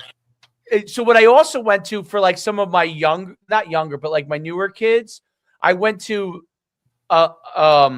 for a couple of those groups because we have so many kids on our team and there's a minimum play thing. So we created some groups and it was the group, the play was all in, and the set was all in one word. Okay. So it made it super easy for this group of kids that were kind of new. I coupled them with an experienced player who's running the ball for the most part. And it was all one. They would run out. They would know what they were doing. And all they were waiting for was me to tell them. And actually, I started to let the guy who was like the Wildcat quarterback, just looking, you just tell them the direction by where they're playing. You know what I mean? And so those kids were able to learn how to do the things that they needed to learn, which was block and double team and pull without having to think about it. Because it was just one play. And then we eventually, by the end of the year, we got to a pass tag for that group. We got to a reverse tag for them. And then we obviously had our main group, which that kid who was running that group was our running back in the main group with my son's group. And so they all kind of, they had the plays in the wrist and they had a couple plays that were tags off of it, like you said. And it was amazing how fast they could play. And other coaches would be like, I don't know how you install all those plays. Right. And it's I'm like, well, they already know it because they know the base play. They know it because they've seen it on their wrist. They visualized it. They've run it. We don't even practice it that much. So it's funny you say that because, like, first of all, now you have your playbooks on your wrist and they have it all the time. Right? It's with them. The playbook is on their wrist. And you know what, guys? Let's be honest. They think they're cool as heck, right? Definitely. So my younger son, when we first started this with my older son, he loves it. So I'll never forget. This was a couple years ago. I might be embarrassing him. He was probably like 7 years old. He's 10 now. He had his own wristband and he drew up his own plays. He's like, hey, Dad, let's go out. You know what I mean? It's like, dude, it's cute as hell. It's because they love football. They want to be a part of it. And for the most part, and Derek, you could probably test for this too. Like the linemen, power is power. Buck sweep is buck sweep. The amount of variations, formations, and motions, and who's getting it. The skill guys have always had to learn a little bit more when it comes to that. The linemen have enough difficult job, as it is to physically move a 3 technique, right? And to know what proper step and the type of block is. Yes, it's gap down backer, but am I getting my head in front because he's a penetrator? Am I using my near shoulder? How am I doing it? Am I double teaming if I'm making that call? Because listen, they got to make calls at the line of scrimmage based on the fronts they see too. But communication, they got to have their own verbiage and their own talk, right? Like it's totally different. It's their own language, and same thing with the backs. And it's funny because you guys know the great Jerry Gallagher. Yes. The best. So he is, as we know who Coach Gallagher is in this state, he's a godfather, one of the godfathers in New Jersey. So when Frank Glazier clinics would come around in New Jersey, they'd call him and say, hey, I need a youth guy. Who do you got? So Coach Gallagher recommended me like 5 years ago, right? Because he knew I was doing youth with my kid. You've been doing it since, buddy. That Sunday morning slate of your shit. I've been doing it since. And it's funny because I'm going up to Connecticut at the end of February. It's a good one. Right? It's a good one. That's a nice hotel. Yeah. And I'm speaking on I got 3 sessions. One of them's defense, how to win on defense, and all the stuff we're talking about. That's in my presentation. But the first one is gun, buck, sweep, and counter. And I'm going to go over, hey, like when they're in the huddle, they're calling whatever play. It's buck to the right, buck to the left. But I had on my play call sheet probably about 10 different tags on one play. The linemen don't give a shit. They think it's 21 buck, it's 29 buck. They don't care what the hell the formation is or who's getting it. And it's all the variations off of it. And it gave teams fits, man. And you find what a team's weakness is, and then you attack based on a formation. I'm a big hey, first drive, let's throw a bunch of different formations. I'll run the same play, but different formations to see how you line up. And then you gather that data, and then you try to attack from there. But it's like all this stuff we talk about. Sometimes you overthink it, you overcoach it. Be simple. We run 5 plays, but when you watch us, people would say like, man, they run like 100 plays. Like, no, man, we got 5 plays, dude. That's exactly right. We have 5 plays. I think it's funny too, right? Because and look, when it comes to offenses and verbiage and this and all that other kind of stuff, like I grew up in a run and shoot offense. Butler boy. Like, dude, we were 4 wide, wristbands wide open before it was, and people used to be like, "Oh man, it's this, it's that, it's whatever." And it's like, look, like I never had a season where we didn't have a 1,000-yard rusher. That was number one, right? Like nobody understood that. All right, it's a wide open offense. Their splits are 3 feet wide, but we still ran the shit out of the ball. Whether it was, did you play for Matt Sakis? Matt Sakis was not there when I was there. He was actually at Jefferson when I was there. Okay, so you and I. How old but like him and I are in the same, obviously, like the same world, right? Like he came the year after that. It's the same worlds, but we always like. People used to be like, "Man, you guys do so much." No, we didn't. We ran like 20 plays total, maybe. And we just did it out of a million different formations. And we would move guys, and guys would like be in awe. But it was so simple. This is where getting into coaching really like started to like I had to change or just like tweak certain things because it didn't matter what a defense did. We were still going to do whatever we wanted to. Sure. You dictated the flow of the game, no matter what. 100%. And when I got into coaching, I was almost like, well, what do you mean we got to practice against all this shit? Like, we just do what we do. Like, I don't care what they do. It's all the same. Yes.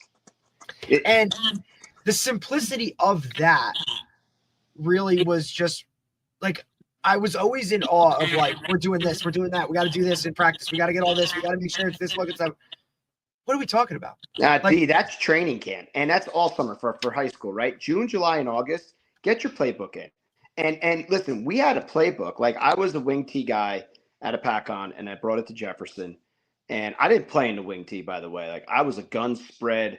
You talk about, the run and shoot. I was running that at a Pac-On in the early 2000s, right? And we were gun spread 5 wide. I was a little guy running around and chucking, but I came into Pac-On. We just didn't have the players for it. And, a very good small school offense is to run the wing tee. And we did. Brought it over to Jefferson. But then I saw what was in our youth program. And I'm like, man, we got like lacrosse and basketball players. I'm like, we're going spread. Right. Yeah. And I brought in Keith Runney to run our offense. So I stepped down as being the offensive play caller. Peanut. Yeah, Peanut. So I brought Keith in, right? Him and the offensive line coach had their own thing going. I still had my DC who was there, Bill Stager, who was there forever. He's still there now with Matt Sakis. Matt Sakis came back around. When I stepped down, Jimmy called me. He's like, yo, why are you stepping down? I want to come back. So he's back, right, with Billy. He hired Billy to be the DC. Now of course. Together. Look, I've lived it all. Like, and lived Jimmy it all, but it's wild. And then we had John Whitehead come on in, who's a parochial coach who helped John Whitehead.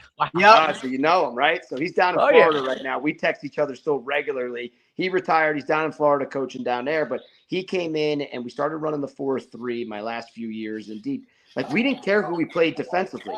The 4-3 had their adjustments, didn't matter. And it was all based on where the ball was on the field. Hey, if we're right hash, we know what we're doing. If we're left hash. And it's just, and offensively, you practice your playbook. And you got a huge playbook. You're not running all your plays. You're taking parts of your playbook that you're going to use that year based on your personnel. And as the head coach, that was my job because I was with them in the weight room all year. I would tell the OCDC based on what's coming at. We had our off-season meetings.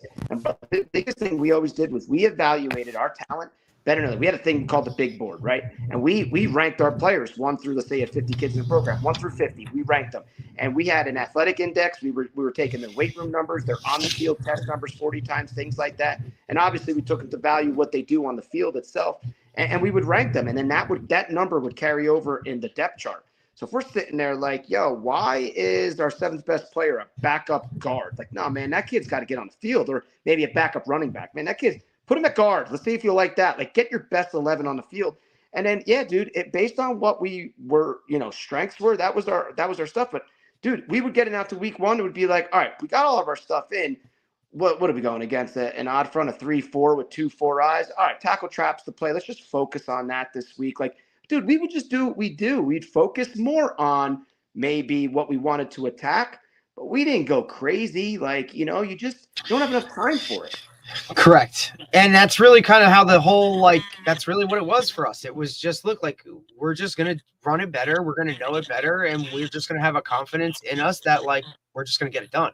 And it doesn't matter what they do or any of those kind of things. It's just kind of how we flowed with it. And it worked. And it's why I got confused when I got to the coaching world. Like, wait, what do you mean? Like, why do we have to do all that? Like, who gives a shit what they do?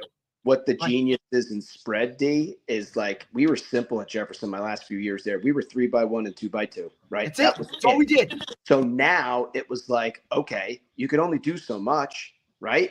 What are you doing? Like, what's the box?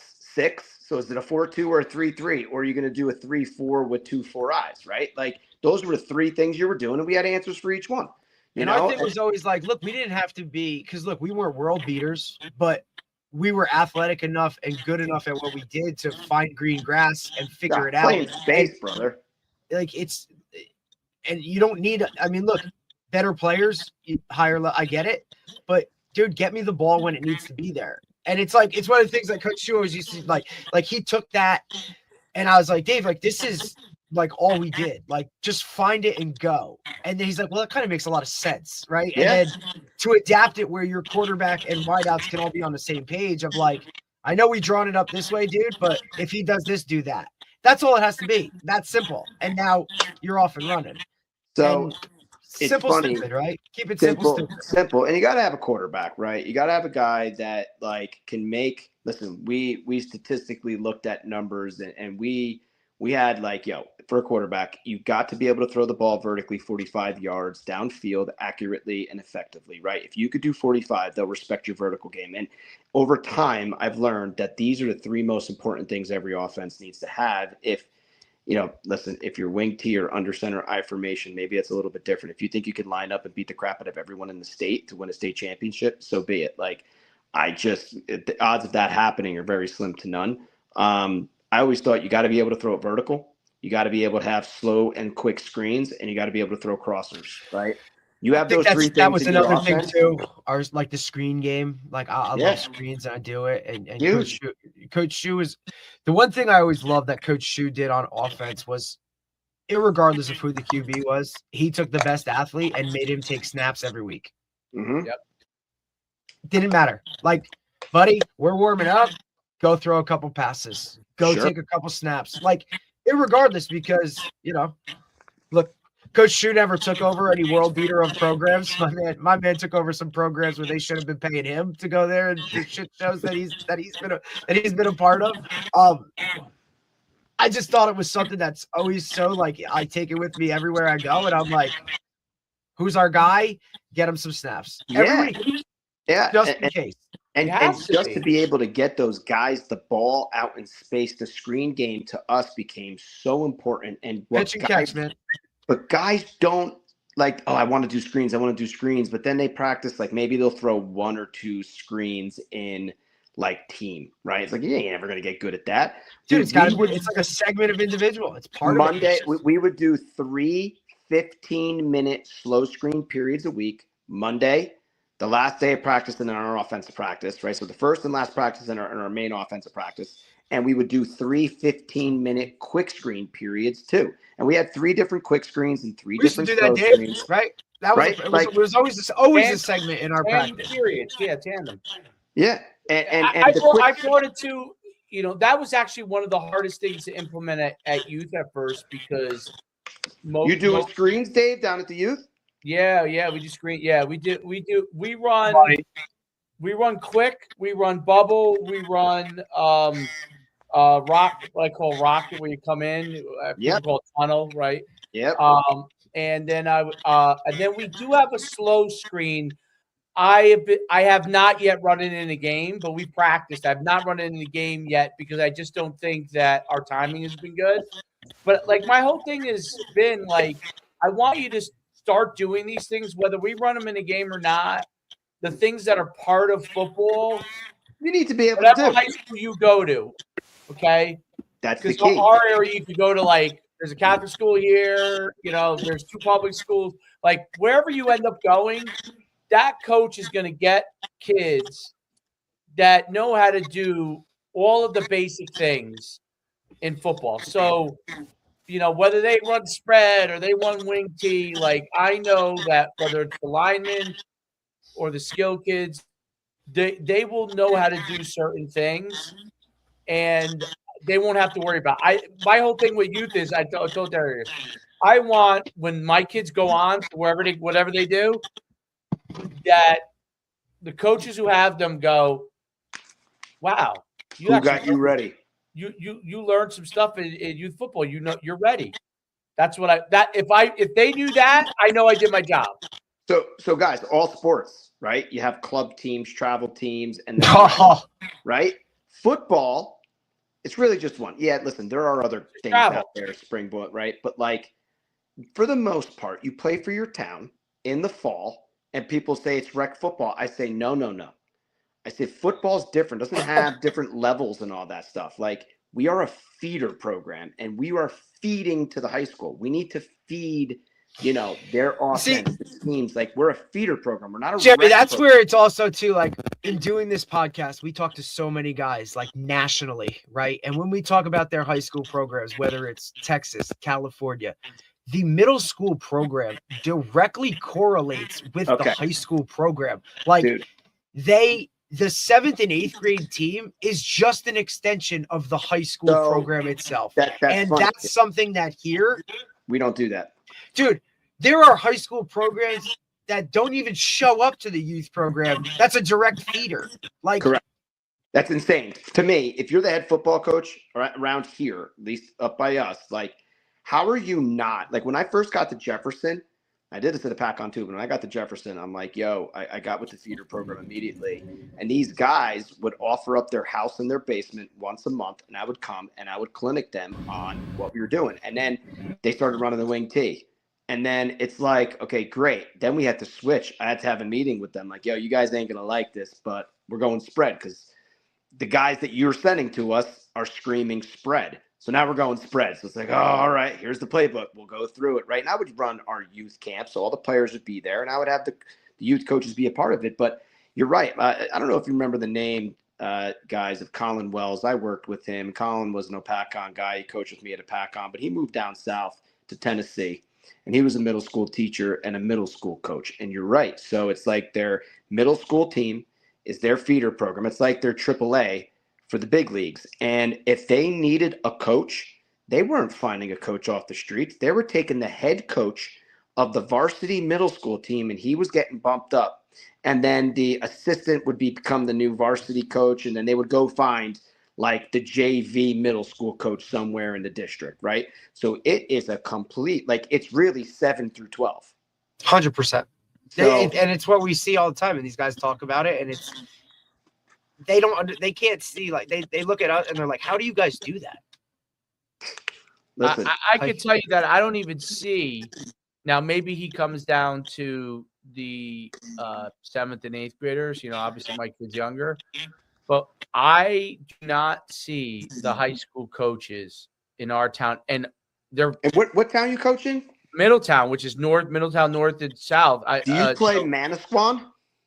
They play Manasquan. So like Mid North was a play power. Manasquan. They were in the state finals, I think, or semifinals. And South is where Antonucci. Now they have a new coach, but Antonucci, where he won all those state champions. So there's a plethora of athletes. There's a plethora of, but the newer. I don't know what Antonucci used to do because he was retired by the time I started coaching. And he was the AD, right? Yeah. So, yeah, I was working with him in the North-South game, trying to get that girls' flag football up and running a couple years ago to get it off the ground, and he was one of the main guys I was talking to. Oh, yeah. He's real big in the girls' flag world down here. Yes, yep. He's big driver in it, but he's now retired. I think he's now just a director of Manasquan now. But what's amazing is I think it's like a big town like ours. Like I feel like there's a little bit of like. They know they're getting a lot of good players, and they don't feel It's different than a small school where I would have gone down, you know. Sure. They feel like they're going to get the kids regardless, so whatever, right? Like, even though a lot of kids leave, but Now, they don't there's care also- because they get so many kids. And there's also come out.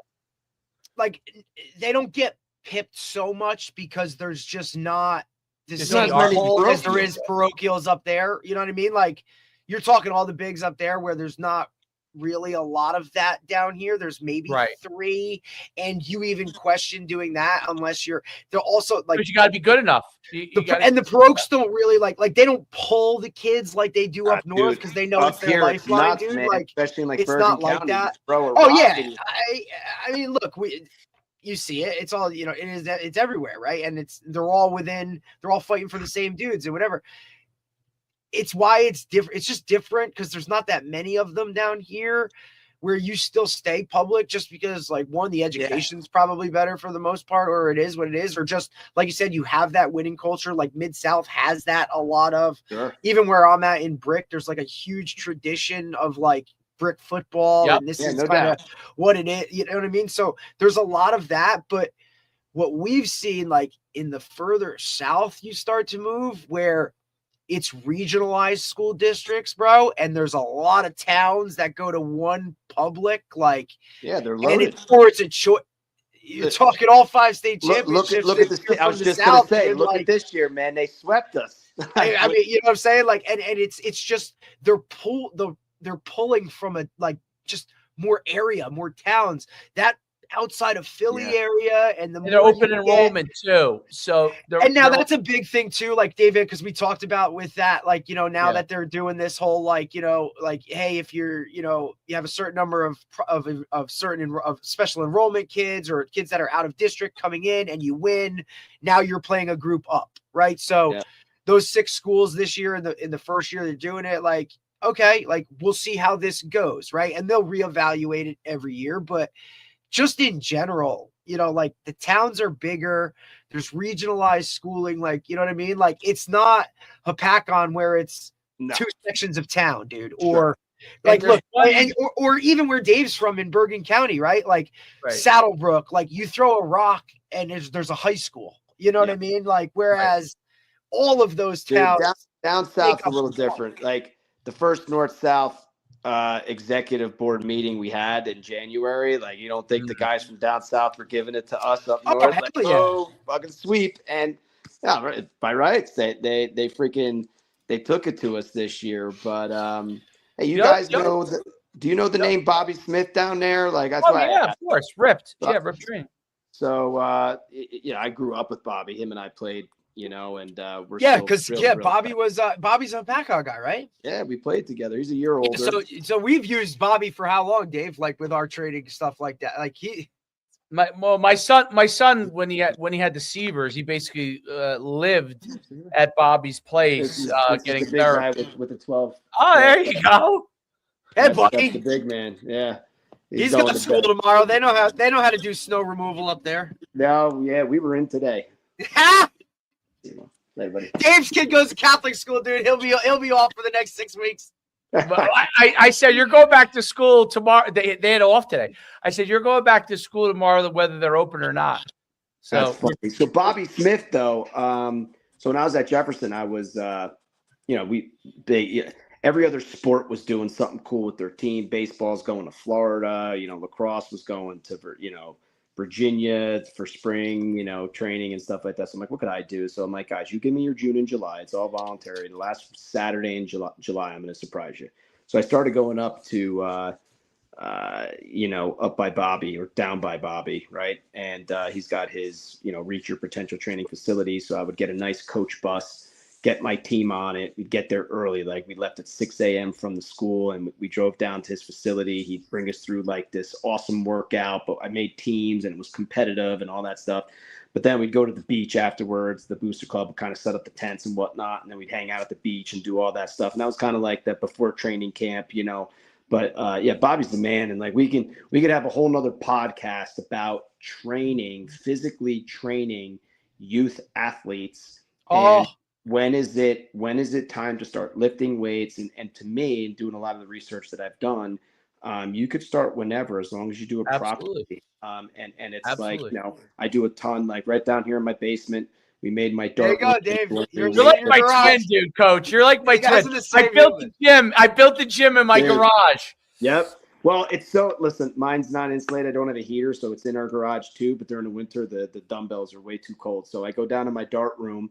But I got the box. We're jumping. Listen, a lot of plyometric stuff, but a lot of band resistant, a lot of med ball work, a lot of core stability, you know, dumbbell and kettlebells, right? And I've seen a major difference in both my boys, you know, by just doing that. And you know, I just saw it in my oldest son. You saw right there. He was just not easy to tackle because, you know, he's got some strength behind it now, you know, and it's not, you know, and you got to do it properly though. And you can't do too much, you know? So point is, Bobby gave me what he does with his son. His son's a year younger than mine. He's got 2 boys. So we usually catch up. I go down to his place. He's 11 and 9, I think, his kids, right? Yeah. 11. Yeah. But I got 12 and 10. So he's 1 below, but I head up to his place usually once a summer, just to hang out, let the boys hang out and be friends and whatnot. And but anywho, he's you know, he's been a good you know, resource for us. And it's funny, he gives me the training stuff, and then I give him my playbook. So it's like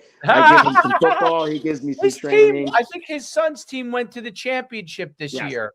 Yes, they think did. so. That's why I was asking if you personally played against them and if you know Bobby through coaching. We're the grade below.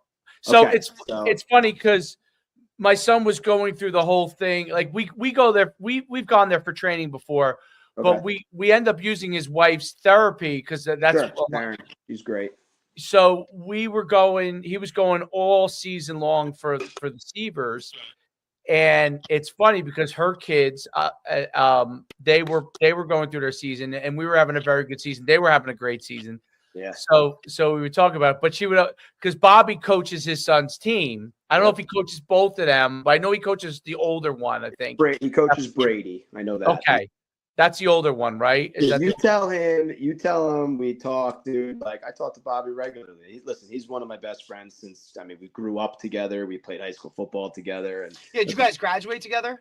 No, he's a year older, but one super cool moment was Bobby was with him and I got inducted to the Opakon Hall of Fame together on the same night, and like just that's be able to do that with him and reminisce on all of our time playing together and all the great stuff, and the fact is still to keep close contact with him, and we still help each other out when we can, and you know it's just that's football. Those are those bonds in sports and growing up. And you know, it's like, that's what I told the 7th graders. I go, listen, man, this is not a big, huge deal. It's not the Super Bowl, but when you're playing for your championship here, I said, people will look at you differently. People look at champions differently. They're going to respect you more.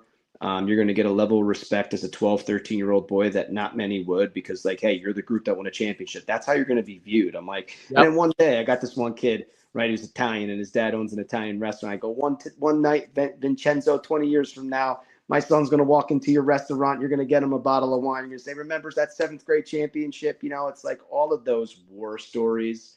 I mean, that's what it's all about. You love the moment, but it's the after effect too, that like, come on, you guys could get with your high school buddies right now and pick up like it was yesterday. You know it. You know it. Yeah.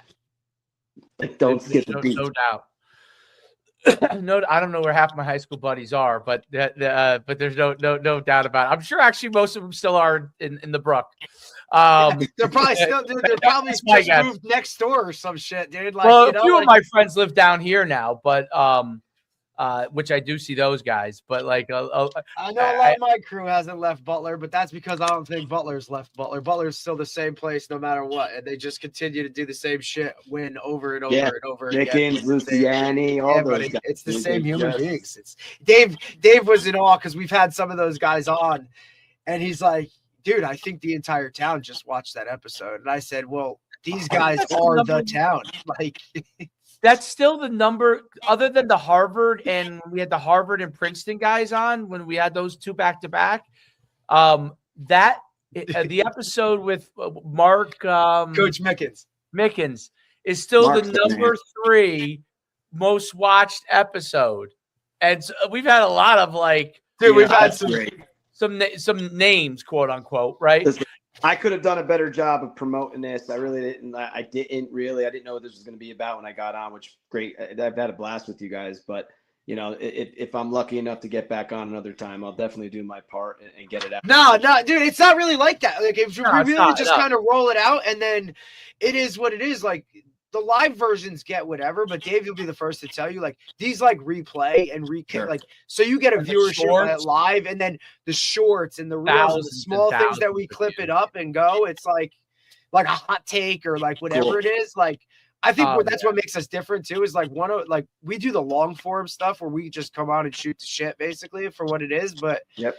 like people aren't watching all hour. You know what I mean? So it's when we clip it up and then do it up. It's cool. But yeah, man, it's awesome. It is what it is. A lot of this stuff, a lot of the guys we talk to from, there's just so many topics that we could cover. But I just, you and Coach Stewart are in such similar situations when it comes to like everything about how both of you have gone about the whole thing, like wanting to be more involved in your kids, like, day to days and all that kind of off the field stuff. Like, and look, I'm sure people like, just like Coach Stu, like come knocking on your door, like, buddy, when are you coming back? When are we going? I got this job for you, that like, like, hey man, like I'm good where I'm at right now. Yeah, and no, we'll that's figure it out from there. that's right. That a lot of opportunities have come along the way, and respectfully, you decline. And Coach, I don't know about you, but like I miss it.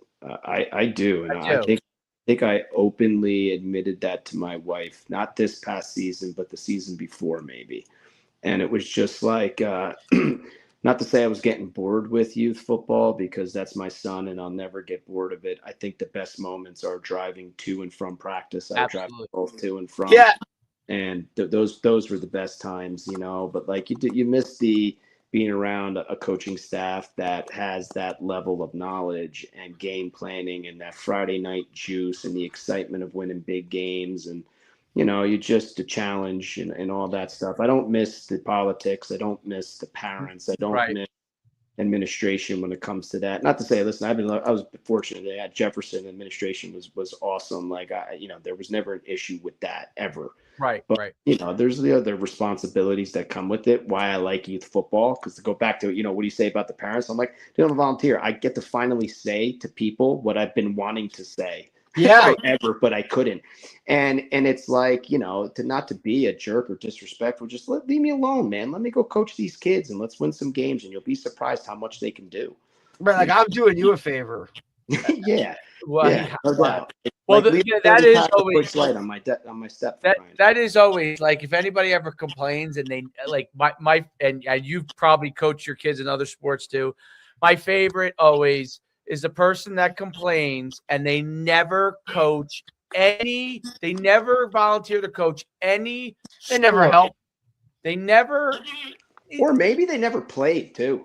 We go about that all the time, dude. And we're like, look, this dude, like we beat guy's ass on JV for, you know what I mean? Like this dude was a JV player if he even got a uniform. Like we go back and forth with that kind of stuff too. But it is what it is. But I really do think like you're right about like when I always say like when my son gives me a hard time about something, I give him the threat. I'm going back to high school. I just can't take it anymore. I'm going back to high school. And he goes, no. Yeah, I always go with the, I'll just go on the other side of the fence and I'll let, X, Y, and Z coach you up. And they're like, no. And it's like, and yeah, they tighten up real quick. In a perfect world, man, I would just love to follow my boys all the way through until they're done, and then then it is what it is afterwards. But I miss it. I do. I want to get back out there, but it's impossible to do both. And you got this golden window. I didn't have kids to not be around, right? It's like so. Whether they like it or not, on how hard I can be on them at times, or any dad, yourself included, Coach, that they may hate you sometimes, but I'm hoping that they reflect, look back at it, and they appreciate it, because I sure as hell do. And, we're not perfect. Yeah, anytime I go to bed, like, man, I was way too hard on him tonight. And I'm going to make it up tomorrow and just be more chippy. And then I wake up and he does something to piss me off and I'm back at yelling at him again. It's just like, That's one of the things that I had to come to the realization is like, I feel like that sometimes too. I'm like, I'm just going to be the nice guy tomorrow. And then I'm like, do you purposely try to antagonize me each day? Is your oldest 10? Is your oldest? Oh yeah, he's 10. But I only have one. Okay. So he also gets a little bit of because he gets all the attention. Sure. So he has a little bit of the like, if he doesn't like what's going on, like who else? Different. There's no one else. He's gonna voice it to you. So like, dude, who's gonna stop me?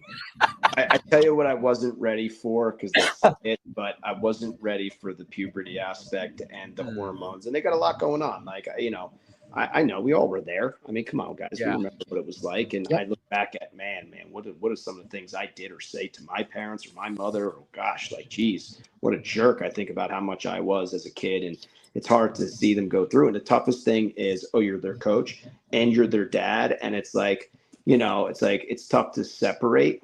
You have to, because there is no choice, but to try and navigate through that, like, you just had a baby, right? And at some point it's like, my other buddy just had a baby too, his first, and had a baby girl, right? And I'm just like, man, in like 16 years, she's gonna tell your wife, like, I hate you, and slam the door, and it's like, I gotta go be Mr. Police right now. And it's shit, I'm already navigating those waters already because she don't give it.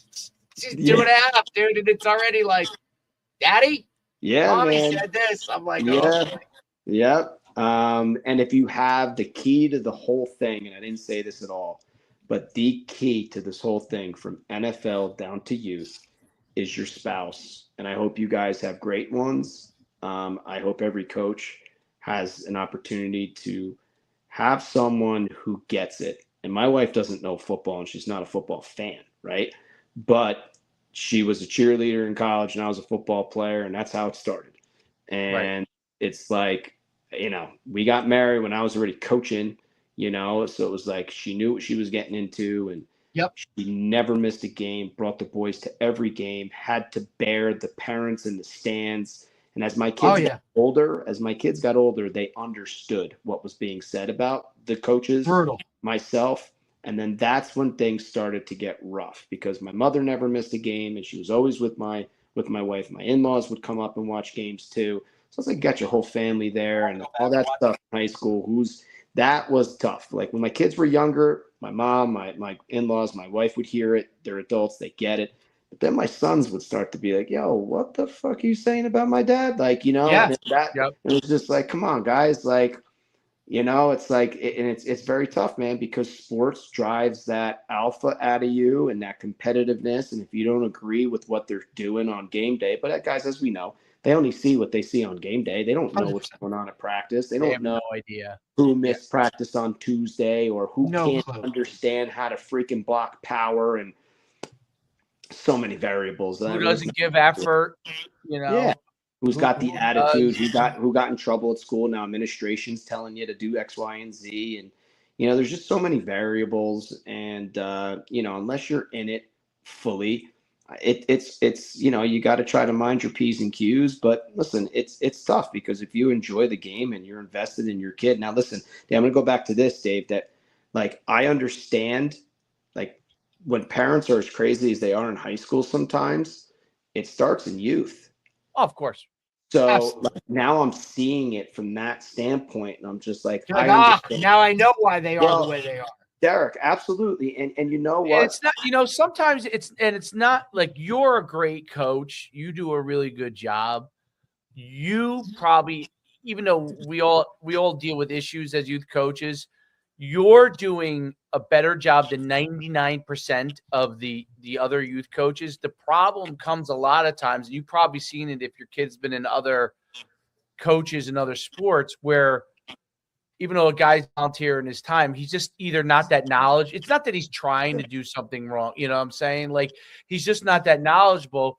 And then what happens is the parents start to get upset, and then he doesn't know really, he hasn't been trained how to react. And actually Middletown just did something mandatory, which I think is a great idea, is that we have to do this Rutgers safety clinic thing, which they never did, Our league requires it. Yeah, I think that's a great idea because it's not about the guys that know what they're doing. It's about the people that really could use all this stuff because they don't even know how to answer a parent, how to deal with, even though sometimes it could be a guy who was a great athlete. He doesn't know how to. But if you're not just because you can play the game doesn't mean you can navigate those waters. 100%. Especially youth is hard. Especially youth. And I think you hit the nail on the head with it. And David, it gets better because what's different about youth than high school, like high school, your staff would turn over, your team would turn over. Not really in youth. For the most part, it's the same guys. I've been with like the same guys now for 5 straight years. And it's for the most part, the core 80% of the kids are the same kids. Yes, some kids come in and come out, right?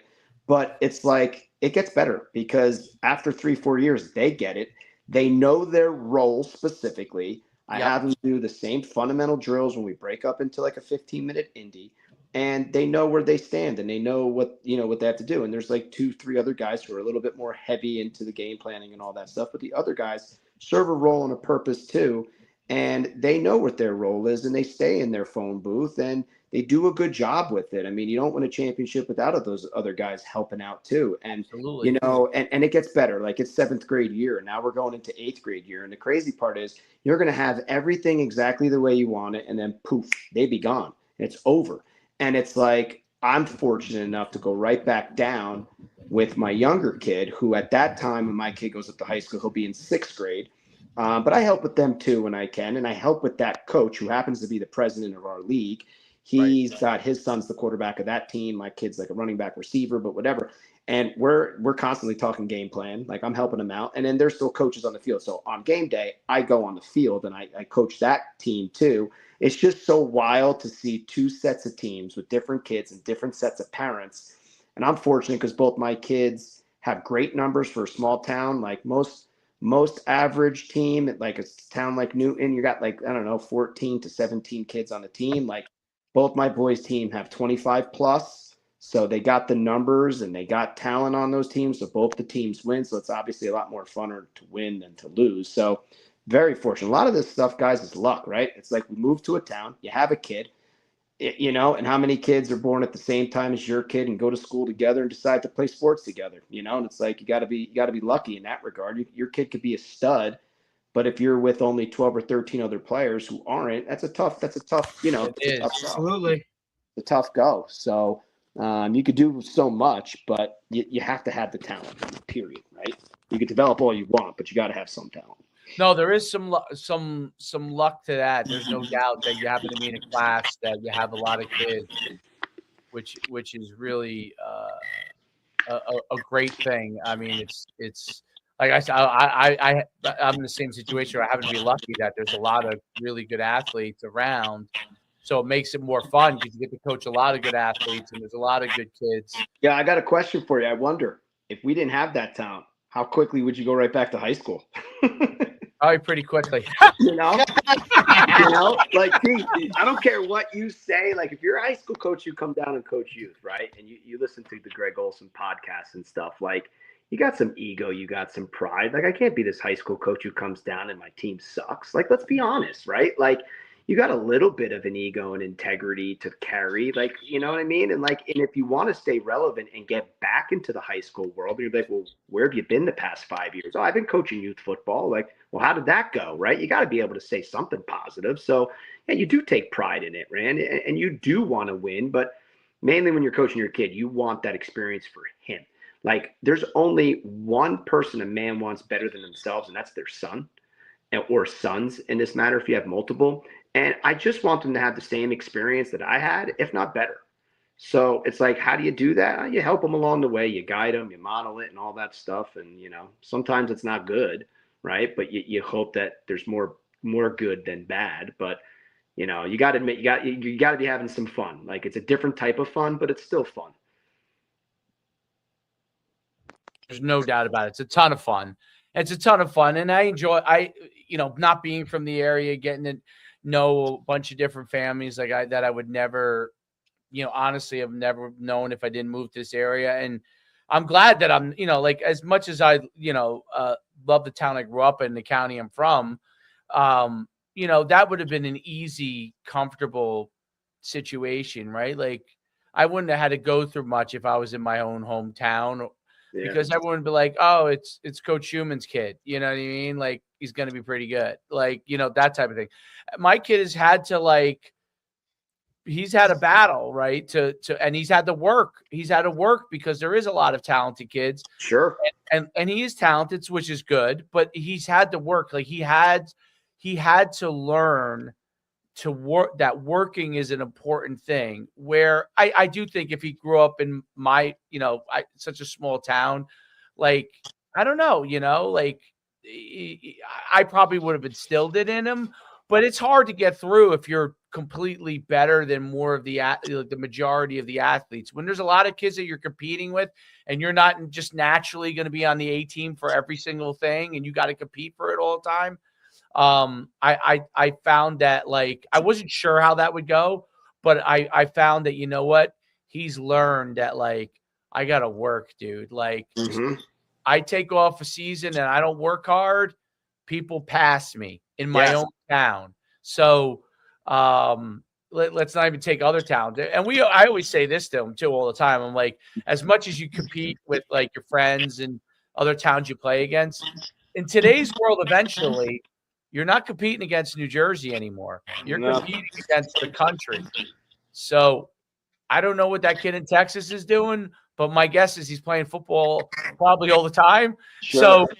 So you're competing, and that's at all levels, not just Division I, Division II, and Division III. And take that same mindset in life. You're globally going to compete for jobs, depending on what you do, right? And it's that mindset. And it's funny because the best 10-year-old, I tell you, may not be the best 17-year-old by the time they get into high school. And bodies change, and priorities change, and work ethic changes, and you don't know priorities in people's homes and the things that they're saying at the dinner table and what work they have or have not put in. But you're dead right, man. Putting in the time in the off season. And I don't know about you guys, but this stuff wasn't available when I grew up, at least where I grew up in the Pac-On. I wasn't going to trainers. I wasn't doing this. What we did after school when our parents worked was I got on my bike and we got to the nearest freaking field and we just played. We played all the sports.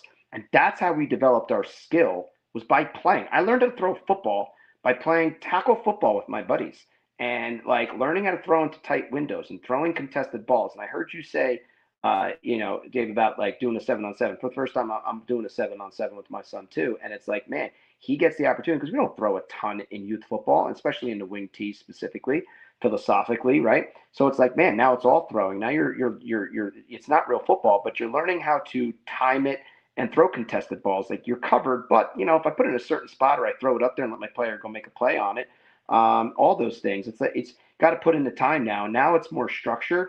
I don't know, maybe the way things are in this world, that I don't know if I just trust my kid to get on his bike and go and possibly get hit by a car, or just trust being at a field and what the hell could happen nowadays. And maybe it was always a crazy world, but we didn't have social media to know about it, so we were a little bit ignorance is bliss type of deal.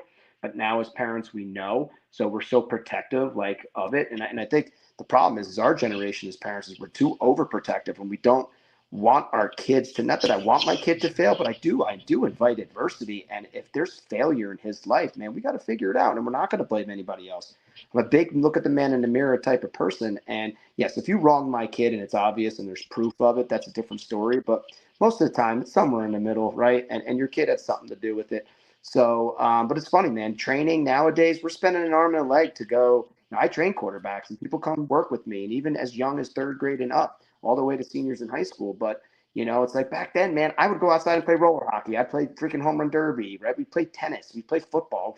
We just figured it out. Yeah, there's no doubt about it. I think that part has changed. And,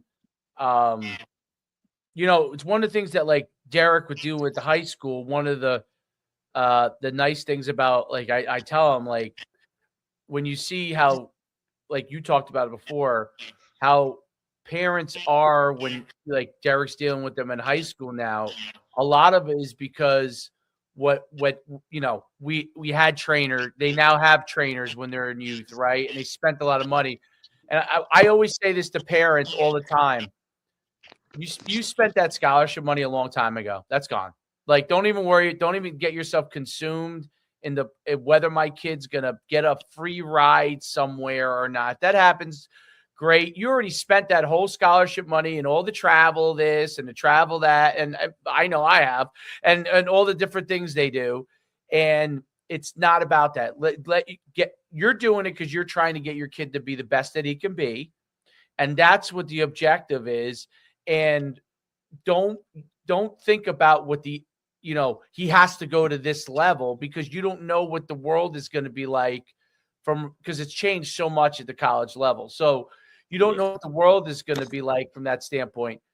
You are doing it to help them to be the very best they can be. That's why you're doing it. If that's why you're doing it and you spend the money for those reasons, then it's well worth the money to me. If you're spending it just so he gets a scholarship, then you don't waste your money. Spend your money because you want them to be the very best they can be, because that will help them be the most successful they can be athletically. And the same thing goes academically. If you want the kid to go to Kumon to be better in the SATs or something, to me, it's the same kind of thing. Like, whatever helps them to be the very best they can be, so they have some opportunities. But when people talk about scholarships, whereas when I ran the showcases and stuff, like, I understood how that was because it was a different world and it made sense to me. Like I told Derek, you could draw kind of a line to some of those things. It's different. It's very jagged now. And when you're spending money on your kid, it's to help him be the very best he can be. And, listen, maybe they become great and it all works out that way, but it's not because you're thinking that's the end goal. Because if you're spending money as an investment to get a scholarship, 90+% of you are going to be very, very disappointed. But if you're spending it to be the very best they can be, you're going to be really happy, because you're going to be like, you know what? He got the most out of his experience, and maybe he became a college athlete. Great. Maybe he got a scholarship. Great. Maybe high school was the end, but he was the very best he could have been, right? Like, we've coached guys that we could have placed in college. They said, I just want to go be a student and go to the University of Georgia and have a good time. And they definitely could have played in college. They had offer like Division III level and Division II level. They could have played. They said, hey, I want to go. And you know what? Enjoy my life. Yeah. But their parents helped them maximize, what they could be. And I remember some of those parents, they did have at RBR, a couple of them really had a good approach to it where. Oh, great approach. Yeah, if their kid played in college, great. They spent all the money on them to be the very best that they could be. And then if they played in college, they all kind of hope they would, but they don't always, because kids are going to do what kids are going to do when they get to that age, and they're going to decide whether at that point it's still as important to them as it. And as a parent of, I was an athlete, you were an athlete, so was there. You always, your back of your mind, you're like, hey, I would love for them to go experience what I experienced in college and those opportunities. But ultimately it'd be up to them. If they want to experience it, they will. That'll be there for them, But when parents understand that, I think they come back, they look back at their experience and say it was great. But if they invested it just to get a scholarship, I feel like you're always going to end up being disappointed, because nothing's ever good enough, right? Nothing's ever good enough. It's a completely pure ride. And your message right there is perfect. And I couldn't agree with you anymore, dude. That is exactly, you want your kid to have a great experience right now. Like, my kid's going to start batting lessons with our batting guy in town. And it's not because I expect him to get a baseball scholarship. It's because I don't want him to suck this baseball season, right? Ultimately is what it comes down to. Right. Baseball specifically, you're by yourself up at the plate. Like, to strike out all the time is disappointing, and then you don't like the game because of it. Everybody loves a little bit of success. All right, kid, let's spend some time and some money. Go in his basement, get your work done. I'll pick you up afterwards, and let's hope that you can apply that, in rec baseball or travel baseball this year, and just have an above 300 batting average would be awesome, right? Like, that's what you're doing it for, right? And to build that confidence that, hey, I could work hard at something and get good at it.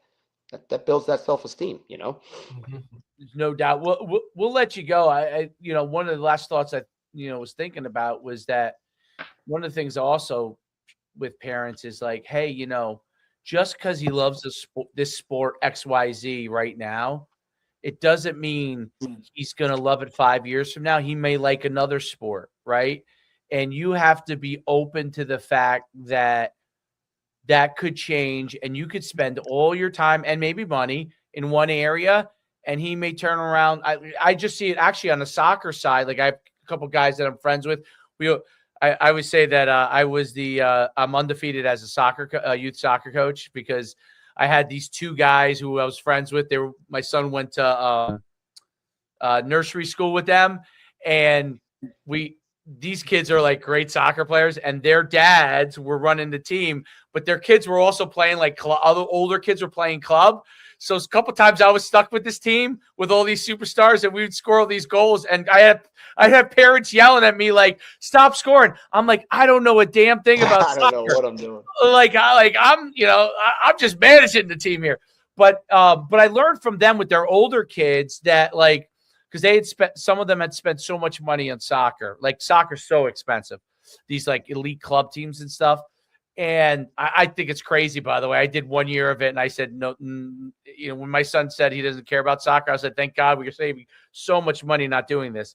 But he told me, my kid is played on all these elite soccer teams, and it turns out he goes to CBA, and it turns out he's a better track athlete. And he's running track. He didn't run track till high school.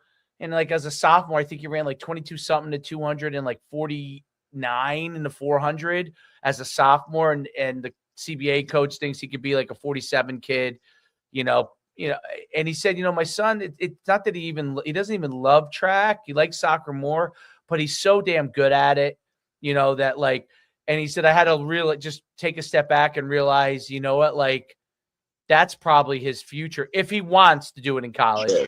That's probably his future because he's just such a good runner and he's so talented there and soccer probably set him up to be a good runner, all that kind of stuff. But he's such a good runner. And he said, I just had to take a step back. And his son, who's my son's age, he allowed this kid to play as many sports as he wants because he said his older son, they were so locked in at soccer and he ended up being a phenomenal track athlete. He realized, let my other son play whatever he wants to try because I don't really know what he's going to be good at, even though his younger son is a phenomenal soccer player too, but you don't know. So I thought when I heard that, I was like, you know what? Yeah. I mean, even if I think my kid is that good at this, I don't know 5 years from now if he's going to love that more than anything else, if that's going to change. Mm-hmm. Or he might become better, body type or whatever for something else. Or maybe we nail it right away and maybe he is a great football player, right? But we don't know that. So I just say that's why I say it's all worth it. It doesn't matter where they end up going with it. One sport helps the other. One sport, you're training your kid in speed and strength. Well, that helps every sport, right? It helps every sport. He's going and taking baseball lessons. Well, that's coordination and that's hand-eye coordination. That's timing. That's athleticism. Those things help football, right? So those all things build on top of each other's. And that's why I've always, when I listen to other parents of kids that are older that thought a certain way, and even though, I've coached and you coach, but I like to listen to it because when they have an experience that they thought was going one way and it goes a whole nother way, it's unbelievable. My other neighbors, his kid didn't do any sports till high school, went to CBA, was a shot putter, does the shot put at West Point through 60 feet at CBA. Yeah. And he's a shot putter at West Point and graduating from West Point. And it's that kid didn't play a sport, I don't think, until high school. That's incredible. But there's a perfect example. Yeah. Yeah, I mean, if you saw the kid, obviously he went to CBA, they don't have football. If they had football, they would be unbelievable. But, the kid is 6'4", 230 pounds in Adonis. That helps. Yeah. He was an Adonis. But his father did get him. What he did do when he was in 6th grade, he started him lifting and stuff, even though he wasn't really playing sports. Maybe he played about that training. He started him lifting early, and when he went to CBA and he decided to choose a sport, it Yeah. worked out for him. Sure.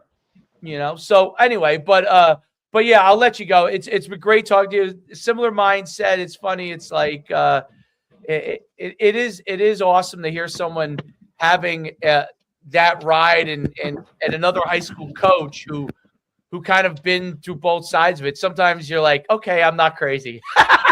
Listen, I can sit here and talk to you all night because philosophically very similar. I love to listen to what you have to say. I've learned a few things here tonight just listening to the both of you. And yeah, you're right. It's good to know that there's other people out there doing the same type of stuff, and that's great. You know, you're not in it alone, right?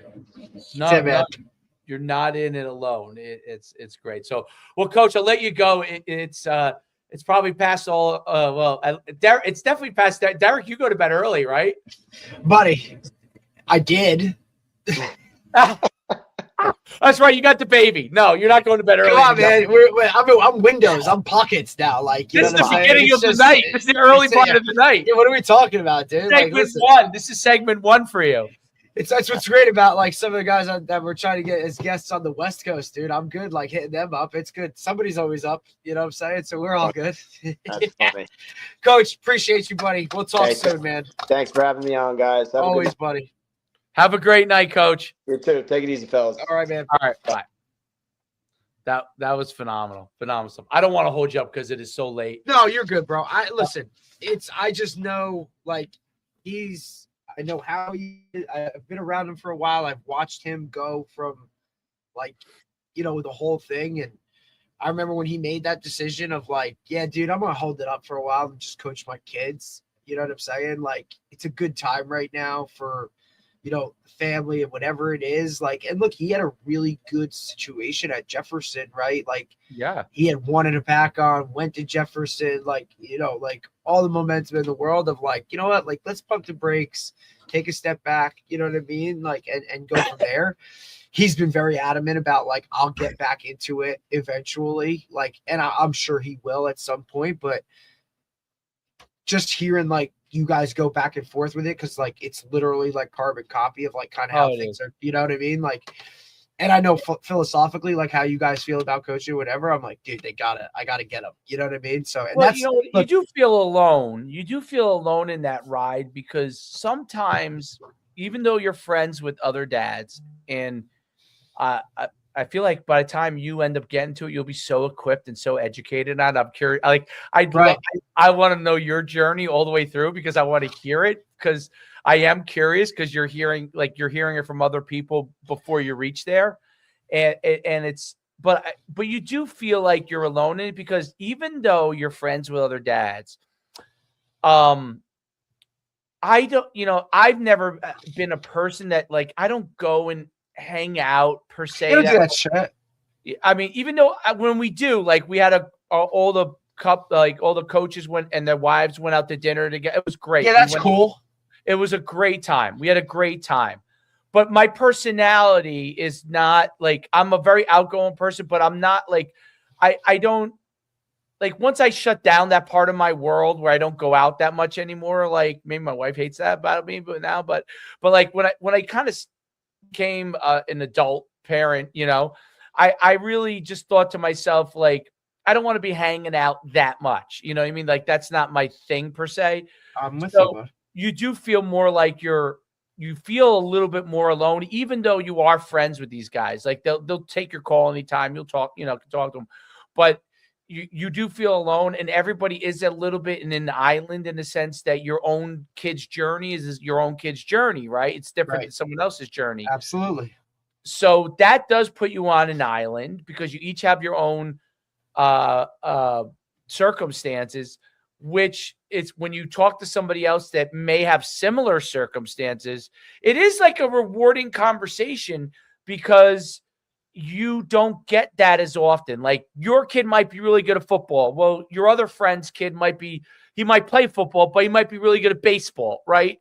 And so their journey's slightly different, even though they're on your team.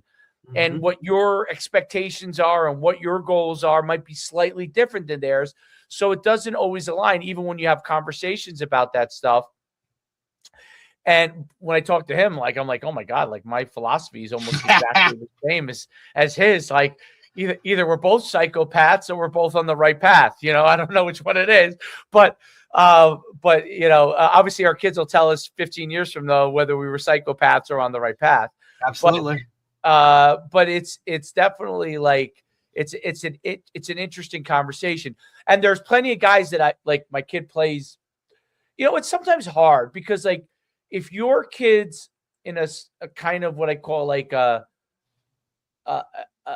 more of a premier position in a certain sport, and another person that you might be friends with and their kid is not in a premier position, sometimes you wonder in the back of their head, do they feel like, oh, they're maybe getting screwed? Or now, that's not always the case, you know what I'm saying? But like sometimes it is the case. So it makes it a little bit weird at times, unless you're all on the same pay, like your kid's the same level at this sport. Your kid's which is rare. It's like not going to rare. happen. Like you're never going to find the right. You know what I mean? You like, might be the same level in football, but then go to basketball. It tails off in something else, or even look, even in school or academically or socially. Right. Like your kid has a lot of friends, this one doesn't have friends, or it's I'm hard careful to find that. And I'm very careful not to like. I learned to be a little bit more careful with saying too much about my own kid because you never know. I don't know what your situation is. I don't 100%. Know what might make someone feel bad. Like I'm not trying to make anyone feel bad. Right. But like I don't well, I got Troy going to this trainer and he's doing this or he's doing that. And then people are like, oh. They're like, wait a minute, am I doing something wrong? And I'm like, right. Oh, and you're like, no, like you feel like you crossed the line or whatever. You don't want to make people feel uncomfortable. So you just stay in your lane, dude. That's why I just listen. If they ask me, I'm glad to tell them. But you know what? Like in my older years, like I listen a lot more than I talk, and that for some people that's hard to believe, but like I used to talk a lot more because I just look, man, like I just don't need to put it all out there, right? Like it doesn't have to be in the forefront. Like it is what it is. Now if you ask me, I'll tell you, but that's right. If you want to know, like, I'm glad to tell you my 100%. Experience. I would love to give you everything I can do, or you ask for help, like I'll do whatever I can in whatever it is. But you know what? Like I'm not going to go search for that anymore. Like the kid from RBR said something to me on the way out. I was coming in and I was coming out and he was going in, and he said, "Oh, coach," he's like, "Well, I said, "Oh, my son's here." He you know, and he goes, XYZ coach has been phenomenal with me the last 2 years. He told, like, I didn't ask. He told me that. And I said, wow. I'm like, okay. That's awesome. That's a great endorsement from a kid to say about a coach. I was also like, says something about the kid. Like, oh, this kid's a little different. Oh, this kid's a great kid. I could tell that just from when we had him at the tryout that he's a great kid. But you know, like, very rarely would a kid come forward and even just say it like openly. Like it makes me think not only is this coach probably a good coach, he's probably also a good guy. You know what I'm saying? Like, so like those are when I say like with parents, that's why I always say like you should observe. It's worthwhile to spend money, even if you're throwing it away, just to see how someone works and just to see how they treat a kid or how they coach a kid up. And you know, sometimes you want X at this phase in your kid's life. And then sometimes you want a tougher guy on your kid at this phase in his life. And those are important things to understand. You got to also know who I'm like coaches. I'm pretty tough on Troy on certain things. So when I put him with a trainer, I actually am looking for a guy that is coaching him hard, but really has like a good amount of empathy. Because I know my kid could use that when he goes to a trainer, because it's not just about what they know. I mean, yeah, this guy might be better than that guy. Communication, how they treat them overall, like that stuff all matters, man. Right. And then there might be a phase in his life when he might need it. I might want to send him to a guy that gives him a kick in the butt, you know, too. Right. So absolutely. It depends on the different phases and what they're doing. And then I watch him, you know, like, he like, I always say like, how did you like it? Oh, it was good. You know, they always give you the bullshit. Like, oh, it was good. You know, Yeah. okay. How do you like how he treated you? Oh, he's really nice. Oh, he's really nice. Okay. Do you think that you want to work with someone that is nice to Really you? nice. Is nice. Like, is he getting the most out of you at the same time as being nice? No, he's teaching me. Okay. Like, I ask those questions because, well, I think you have to. That feedback, that direct feedback from them, like, and obviously, you know what I mean? Like, that's what you're going to base it off of. I don't want listen. Yeah, don't give me the fluff, bro. Don't tell me what I want to hear. And I don't need the flash. Okay. Right. Now, not that there are some flashy guys that are great. Okay. Because it's not like there aren't, but I don't need the flash. Like, you don't have to come with me with the flash. I am watching things that you don't think I'm watching. So yes. You don't, like, if you are trying to impress, don't try to impress me. Okay. I'll look for the things that I need to see positionally or technically that I'll know, okay, this is acceptable for me. I want to know what my kid thinks, and I want to know what he came out of that with, and I want to know, are you teaching? Teaching, like, because I don't care. Like, to me, like if you want to film, that's okay, as long as it doesn't affect your teaching. That's a big thing for me. If you want to film. Don't all of a sudden start doing shit or become something that you're not just because there's a camera on. Like, right. Be the same person. Because I'll notice that shit too. 100%, dude. And I feel bad for the parents that either don't know or fall for it. Okay, because the parents get a little duped. They're getting duped into it's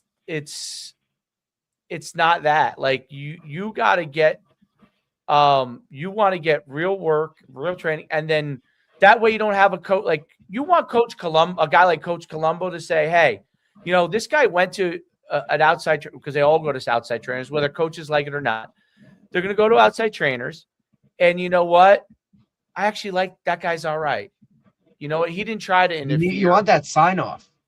Yeah, like, that guy's all right. Like, I have this impression about trainers, and you know what? That guy's okay. Like, when people talk about us in the 7-on-7 space, no. I don't even know that most coaches, probably real high school coaches, realize that we're even in it. And to me, that's a good thing, because absolutely, because we don't need to be loud about it. Like, we just do what we do, and it works, bro. You know what I mean? Like, works. I don't need to be on the side doing 7-on-7 and holding a go route camera or a GoPro camera a GoPro camera of, like, this is who I am. This is my program. This is all this other kind of jive, because I just don't need it. Like, the work speaks for itself in that, like, we just do it the right. I think we do it the right way. I think guys respect us in the manner that we do it, whether it's an opponent or whatever. And you know what I mean? Like, I don't know, man. Even looking back and like as a younger guy, like, I don't think I would have done it like that. Like, that's just. Yeah, like, what are they like? Look, I was looking one day at our because I try to track all the times we've won things, and this is why I'm bringing this up. Okay, so we've won. I'm just looking on this. It was a crazy number. We've only been doing this is only the 5th year. We won 1, 2, 3, 4, 5, 6, 7, 8, 9. We've won 12 tournaments and finished second 13 times, and we've won our bracket, like our round robin, 21 times. Well, guess how many of them I remember? Maybe 1 or 2. Okay, so my point of that is those we've won a lot.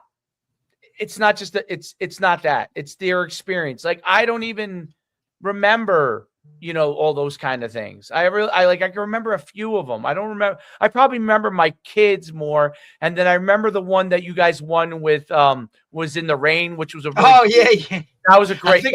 I think I still have the trophy, actually. That was a great one. That was like, a couple of signature ones, but we've won now. Our groups have won so many, like multiple in a tournament, that you don't see us like walking around doing that. Like, hey, like I'm not even there sometimes when they're getting the trophy handed to them. So like, it's not about that. You know what I mean? It's about, so like but I track it because I like to be able to prove that point. Like, you don't hear much about us on that, but if you go and look at it, look how many we've won. We've won a lot.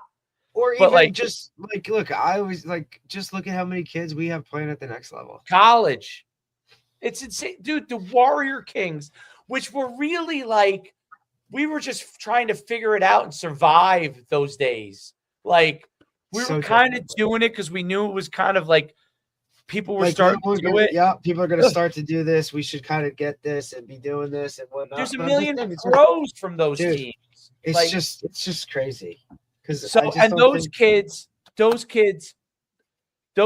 that played in it, every one of them, like if the parent will reach out to me, like when I told you about the one kid, they'll reach out to me and be like, "Do you remember him?" I'm like, "Of course I remember him." You're like, "Of course, I remember everyone." Like, yeah, of course I remember. Just because we're not out here pounding our chest and doing whatever, like, come on, man.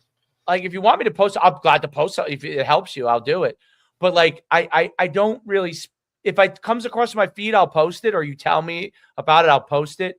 But I'm not like as actively tracking it. I just know that it is, and I think that that's what makes it good. Now, you could argue we're fools, because we right. Probably, you could tell us like it is what. Yeah, I get it, because we're not getting as much, traction. We lose so many guys. We lose guys that come and don't and leave, and that's fine, dude. But like, here's the other thing, like, we'll just take another one and do something good with him. Do it again.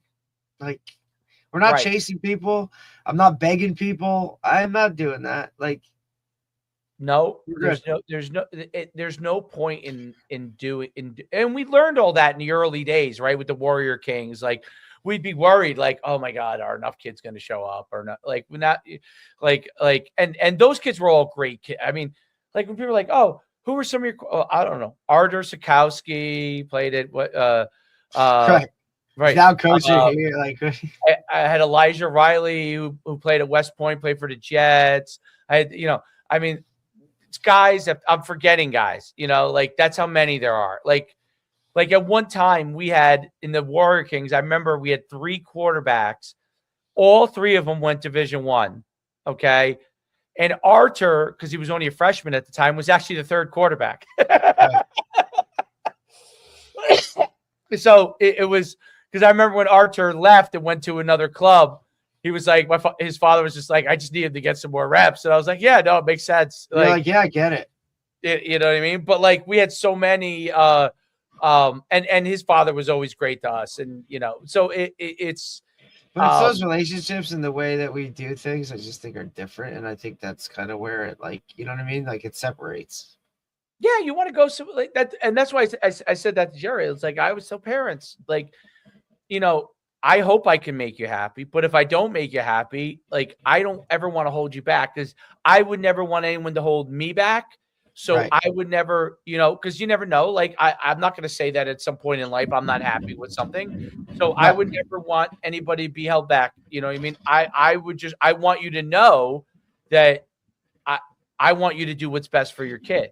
So that's, to me, an important thing for parents to understand, that because when they make a decision, now you've made the decision. I didn't make the decision for you. You didn't get influenced by me. Should you say, should you not go? Maybe another parent might do that. That's great if another parent does.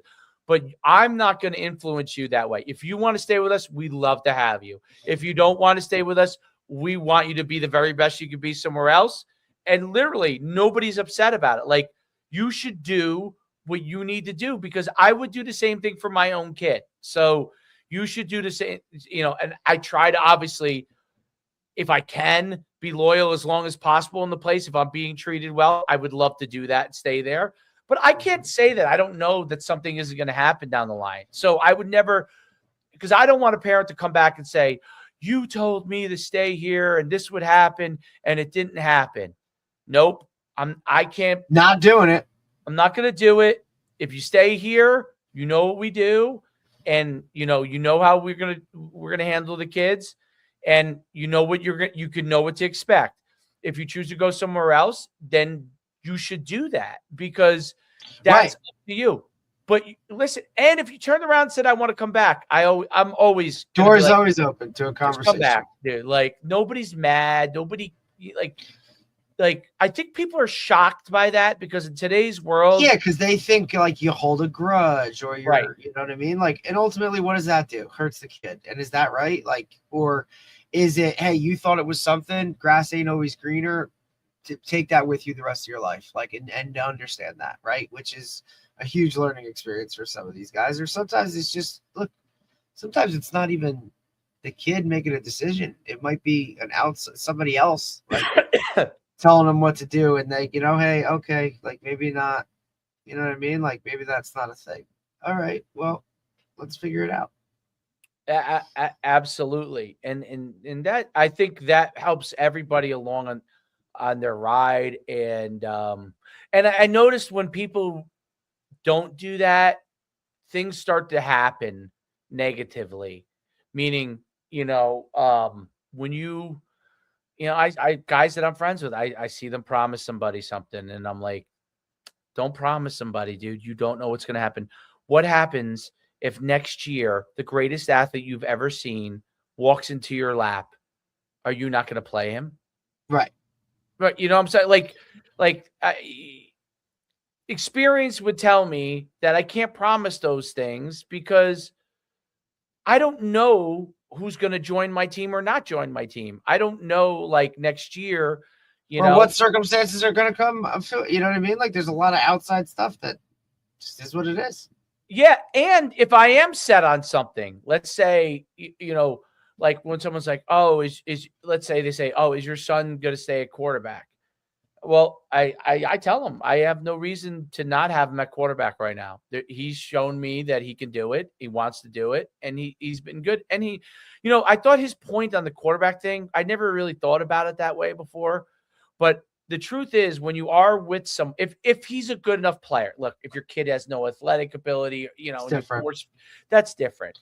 But if he's a good enough athlete, you are with him. Like, you cannot, like, it's funny that he said, like, he sends his kid stuff. My son has his iPad back, even though we finally let him have it back. And he'll probably abuse it again and get it taken away again at some point, but he has it back for now. And I send him stuff. I'm like, hey, here's Fernando Mendoza's warm-up. There was someone shot a video of it, him warming up before a national championship game. You should take a look at this. And he sends me back. I looked at it. He's like, and like, I'll send different things. I said, oh, here's Tom Brady teaching how you throw a football. And he'll look, I'll look and I'll see, like, I said, did you look at it? He said, yeah, I watched the whole thing. Right.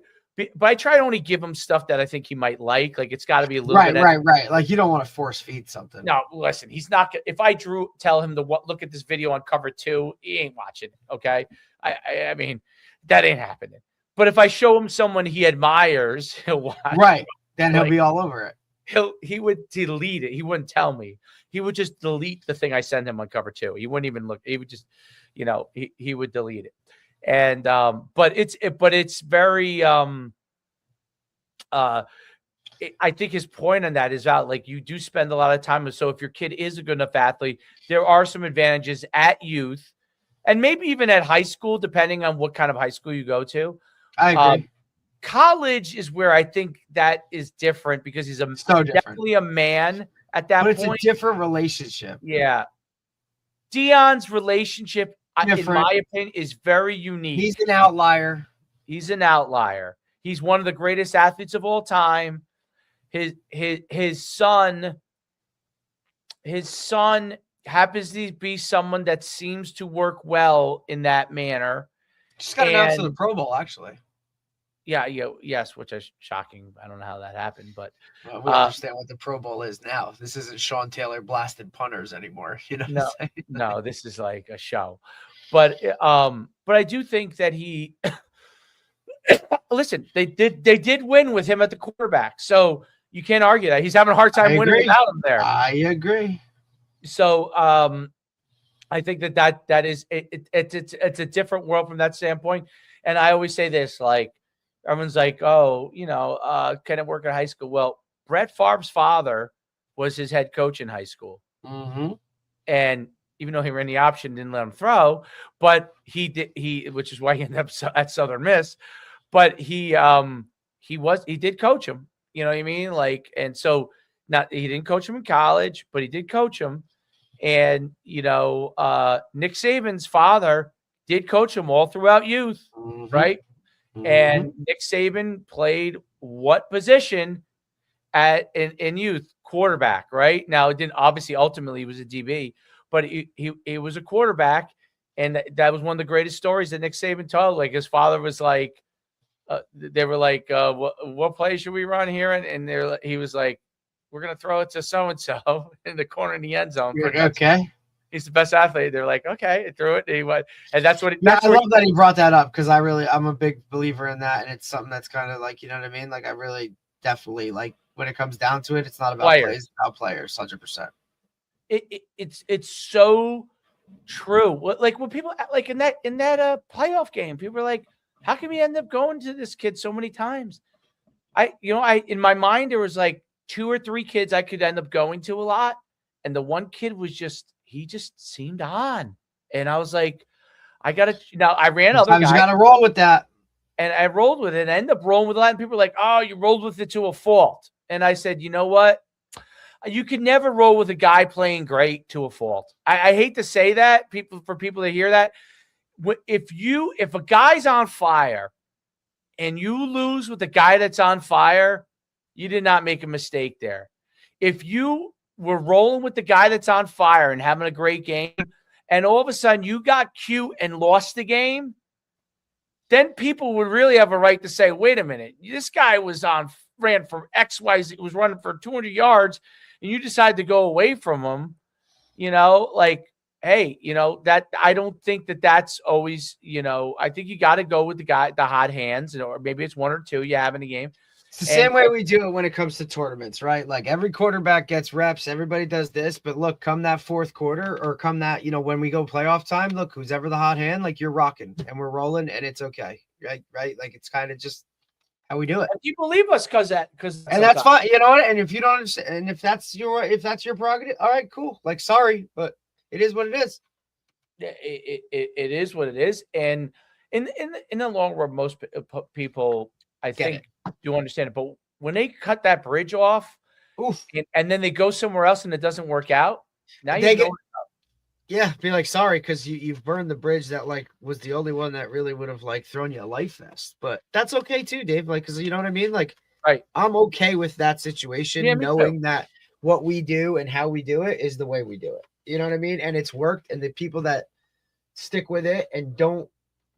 And I'm not trying to badmouth or say it's the wrong way to do it. It's just another way to do it that I'm not really interested in dealing with. You know what I mean? And if you want to do all that and at the end of it, like you want to invest all that money to do all that kind of shit. And look, when we're all still in the same boat and you're still going to the program that or the level that we said you were going to, or we advised you to aim for, and okay. There's your scholarship money. I invested in a trainer. One of the things I'm always been a big, like when I try to advise people, if you're a guy, you walk in the door and everybody goes, oh, then you know what? Go to whatever fucking national thing. Do whatever you want to do, bro. I don't give a shit. Yeah. Just like the whole, like, look, man, if you're that good, talk all the shit you want, because if you can back it up, go. I don't go. All good, bro. If you're not like you don't walk in the door and you're a wow, and you're going there because you're hoping someone will notice you, and you're not a wow, they're not going to notice you because there's 15,000 other. Because there's wows that were there. There are wows. If you're trying to make yourself a wow, by being Well, around it. By doesn't being work. around it doesn't matter. They like you're still what you are. It becomes more like More work. Like if and people get mad about, because look, there are great athletes that are not of the right size, quote unquote, but you have to realize that their road is always a harder road. It is not, they do not get the slam dunk road, okay? Unless you're Tyreek Hill's speed, and Tyreek Hill did not get the slam dunk road. Puka Nacua is still taking shit. Cooper Kupp still taking shit. Yes. If you're, and these guys are proven. You can get there, but it's a different road. You don't, if you're not the exact size and height that everybody wants, and you go and compete against guys that are, let's say you go nationally, that will not put you on the radar. Okay. That does not put you on the radar. It just makes them look even better. Okay. Even if you catch a pass on them, that kid's a good player, and they move right on with their lives. Like, it's like, you have to understand that your road, no matter what, is going to be a longer road. Okay. And if you're willing to do that road, like a harder road, and it's just going to be more challenging. And then doesn't mean you won't get to that same spot. And I'm not saying, and I'm not the person here to, like you said, like the other day, I don't want to be a dream crusher. Right. Not in that world. I get it. But I care enough about you to have to tell you what I believe will be the truth, or what somebody, I'm not here to, like, you know what I mean? Like, again, I don't want to crush your dreams, but I have to, in what I've seen, explain to you in the best way possible what I think it's going to be, or where it's at, or how I've seen it play out in the past. You might be the outlier. You're right. I hope you are. You know what I'm saying? But I care about you enough to have this really hard conversation. And most guys, I mean, listen, you were an outlier. You went to Sacred Heart. You were an outlier relative to the size of your height. Okay. Absolutely. You're an outlier. So if anybody would be like, hey, you could be an outlier, it would be you. And you understand that, like, your road. Like, guess what? This is a lot harder. Road still. Right. And that's what I'm saying. Like, if you want to be this outlier, guess what, dude? Like, you're going to have to do things that you've never done before, and on a consistent basis every single day. You know what I mean? Like in order to just get an opportunity. Right. You can't misstep. Whereas like, that guy over there that played for us, 100%. That's at Marist, who does great. Jeremy. Jeremy DeCaro, if he, at his size, and he's shorter than you, okay, probably by 2 inches. If he doesn't show it out every single time, he will be dismissed. What makes Jeremy DeCaro great is he does show out I have never been around anybody in all the stuff that we've done that every single time balls out. Like, even when I think he's off a day, like he might drop a ball or something, he bounces back right away. He's still balling out. Like, no doubt. Like if he was dropping a couple balls, I'm just like, oh well, I guess we're not winning today, because he always is, like, he's always so good.